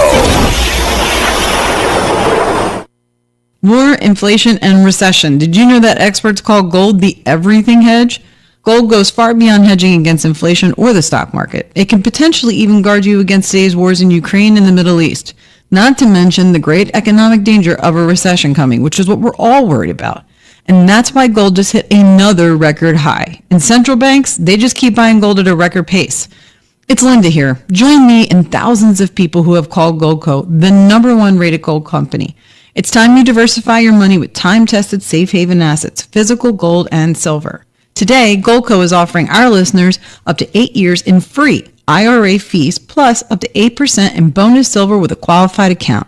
Call 855-815-GOLD for free IRA fees, free bonus silver, and a free gold and silver info kit. What are you waiting for? Call 855-815-GOLD. That's 855-815-GOLD. Do it today. You can't wait. I'm meteorologist Steve Hamilton with your Pecos Valley weather. It'll be sunny and hot today, highs in the low 100s, although we may see an afternoon shower or thunderstorm today. Scattered showers this evening, cloudy overnight, and we're in the mid-70s. For Wednesday, we may get some scattered showers, upper 90s on the afternoon high. Independence Day looks like a sunny and hot day.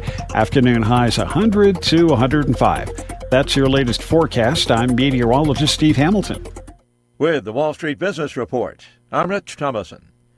Following yesterday's gains, Wall Street opened in the red this morning, while oil prices rose to their highest level since April, pushing energy company shares higher. Benchmark U.S. crude rose 73 cents to $84.11 per barrel in electronic trading on the New York Mercantile Exchange. Chicken Soup for the Soul Entertainment, the parent of DVD rental operator Redbox, has filed for Chapter 11 bankruptcy protection. The bankruptcy filing comes after months of a series of financial struggles for the company and unpaid bills that have been piling up. Friday will bring release of the government's employment report for the month of June. The labor market has held up better than most experts were expecting after the Federal Reserve started hiking interest rates back in March of 2022. For the Wall Street Business Report, I'm Rich Thomason. Bob Reed Pest Control protects you and your home by controlling pests that invade. Bob Reed Pest Control understands the importance of safety in and around your home from unwanted pests. Protect your family's most important investment, your home, and protect your children and pets from the dangers of poisonous bugs and insects. Call Bob Reed Pest Control today and let our fully licensed pest control professionals start working for you and your family. Find us fast in names and numbers. Call 623-5344, serving all of Southeast New Mexico. Oh! Shooters, mark your calendars for the H.F. Sinclair 3rd Annual Freedom Clay Shoot, July 12th and 13th at the Eddy County Shooting Range, benefiting the Artesia FFA. Main event is Saturday. Registration at 7 a.m. 1 in 4 participants win prizes, gun boards, raffles, and lunch included. There's an option Friday night light shoot with $40 individual rounds. Details and registration info at artesiachamber.com. Deadline is July 1st. The 3rd Annual H.F. Sinclair Freedom Clay Shoot, July 12th and 13th at the Eddy County Shooting Range. So you think drinking alcohol can't hurt you? It'll mess you up big time. Say adios to large chunks of your brain. Major damage is already being done. Other parts of your body are getting wrecked too. Forget about sports, forget about school, forget about doing much of anything. Underage drinking freaks out your body, messes up your life. Sponsored by the NMDOT. Here's a Mornings with Mike Winters fun fact. The ball on top of a flagpole is called a truck. Mess with your friends today by pointing at a flagpole and say, "Hey, check out the truck on top of that flagpole." Here's Mike Winters. And good morning. It is 9:47. Got a few minutes here before we get kicked off the radio. Hey, don't forget, we are talking all about Historical Society and of course, the books and everything else and Heritage Dinner. And, of course, they're going to have special hours during UFO Festival. But also something else I want to mention, their next Dine to Donate night with Texas Roadhouse will be Tuesday, July 9th from 3 to 10 p.m. And if you're not familiar with this, if you get this flyer, which you can download it off the Historical Society's website, it's on the Historical Society's Facebook page. If you shoot a text to Amy, she will text you a copy of this flyer and all of that. But you get this flyer, and then you take it with you to Texas Roadhouse between 3 and 10 p.m. on July 9th. Order your dinner, and a 10% of your meal cost will go back to the Historical Society, thanks to the fine folks at Texas Roadhouse. It does work for dine-in. It works for the carry-out to go. Even if you use the mobile app, just when you go to pick up your food, show a copy of this flyer, tell them it's for that, and they will make sure to tabulate that. So when they settle up at the end of the night, that the Historical Society gets counted for your meal there. So, but again, that next Dine to Donate night will be Tuesday, July 8th. That'll be, I guess, 1 week from today, from 3 to 10 p.m. And it's at Texas Roadhouse there on North Main, 3611. Bring your flyer and have a meal, and then 10% of your meal costs will go back to the Historical Society there. So just another thing going on through the Historical Society there that wanted to mention. We were talking about other stuff. That one I didn't get a chance to talk about, so I wanted to cover the base there. You know, I was thinking earlier because I've been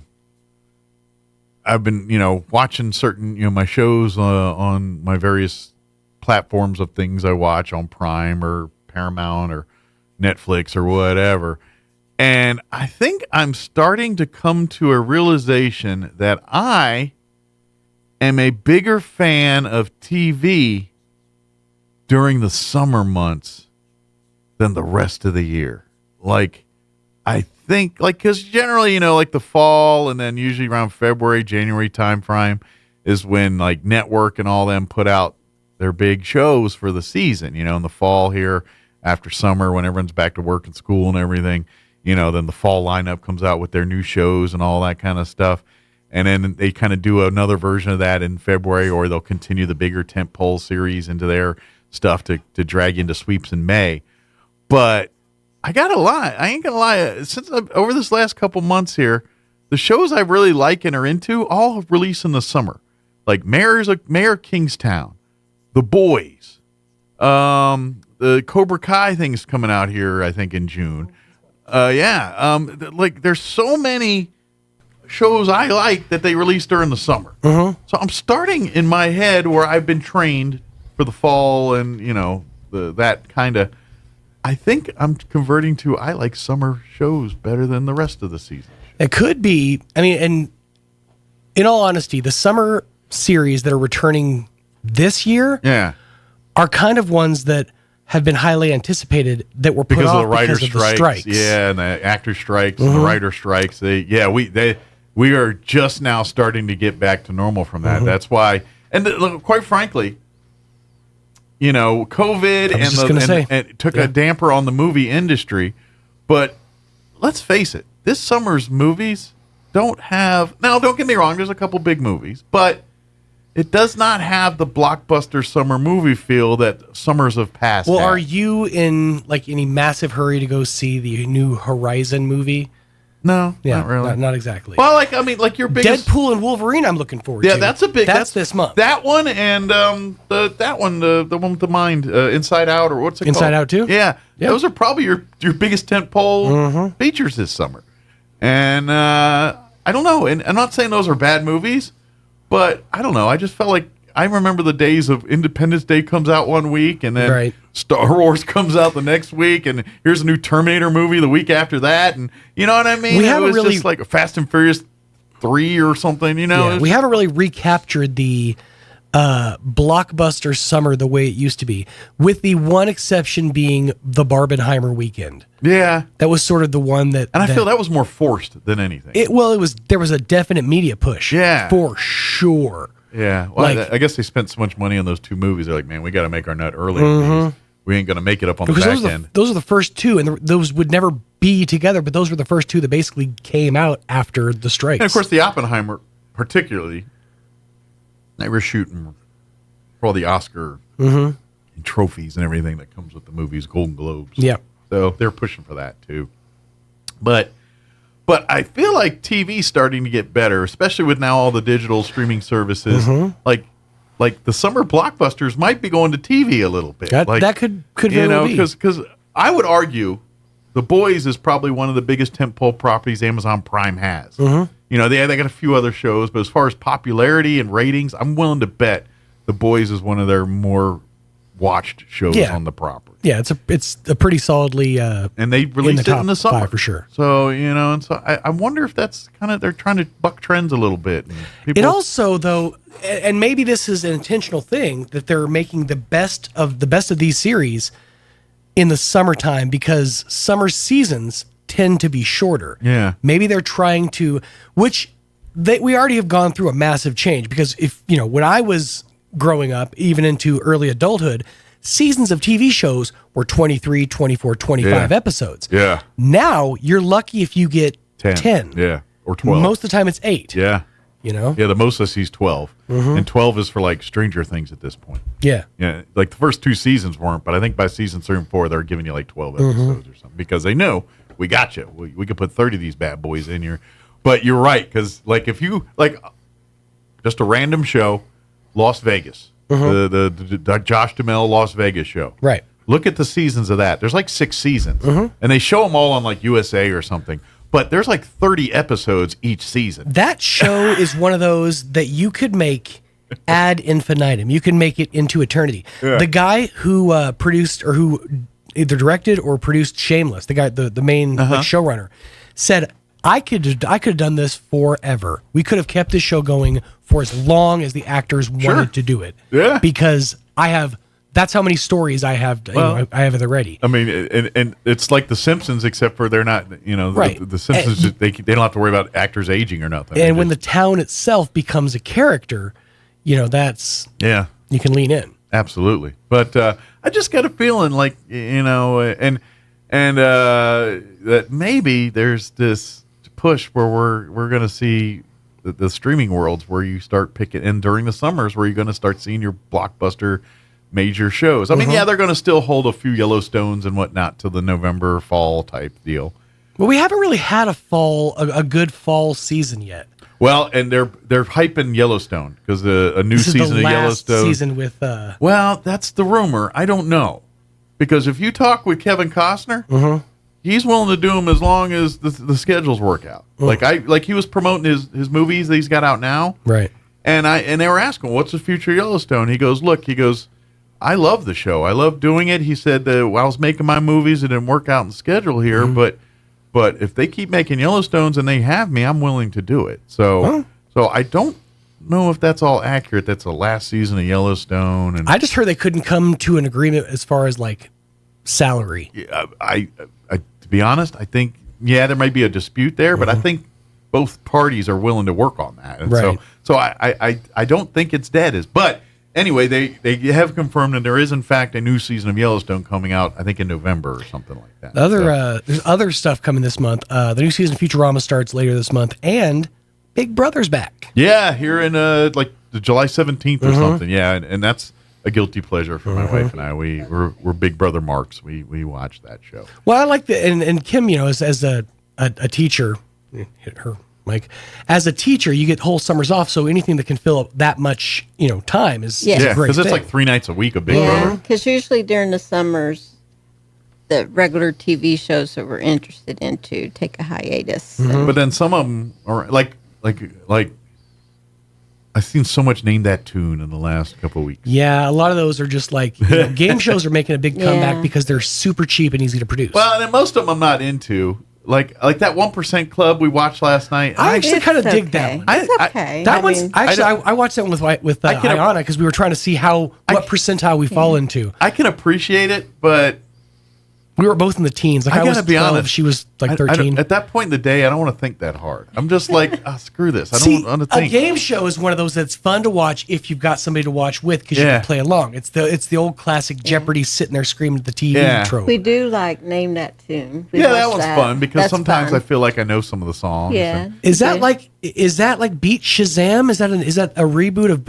I'm totally. I know what Name That Tune is. It's just like that one. Totally like that one. Real quick, I did want to get this in here because it's been in my brain all day, all right. And I feel like I need to get it in y'all's brains now. No thanks. Okay. One of my random facts this morning said that in the 30s, Adolf Hitler wrote his own biography under a pen name, and in this biography, he touted himself as being the quote-unquote savior of Europe, and compared himself to Jesus. Is this Mein Kampf? That's what I'm wondering. No, it's not Mein Kampf. That was later. He wrote that in prison. This is a book he wrote under a pen name. Okay. So I just need it to be known that the phrase "Jumpin' German Jesus" has been bouncing around in my head all day long, and I want to use it every chance I get. Jumpin' German Jesus is my new favorite thing in the world to say. I just had to get it out there. Don't they have any respect for the dead? They have any Love a good funeral. Jumpin' German Jesus, they're back. Suppose you're wondering what's wrong with my pants. My God. How are you, sir? Hawaii. I'm supposed to be in California. Slipped on a crab. They travel in pairs. All right. That was the next one I was going to hit right when you pulled it out. And on that note, we're going to storm the enemy toast.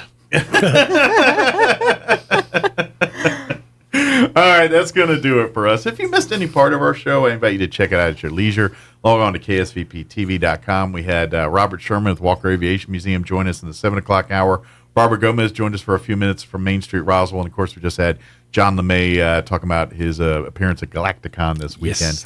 Yes. ksvptv.com. Find it all there whenever you're ready for it. You're listening to 106.5 Roswell's Talk FM, KEND, Roswell, New Mexico. Have a great day, everybody. We'll talk to you then. Breaking news this hour from townhall.com. I'm John Scott. Donald Trump wants his New York guilty verdict to go away after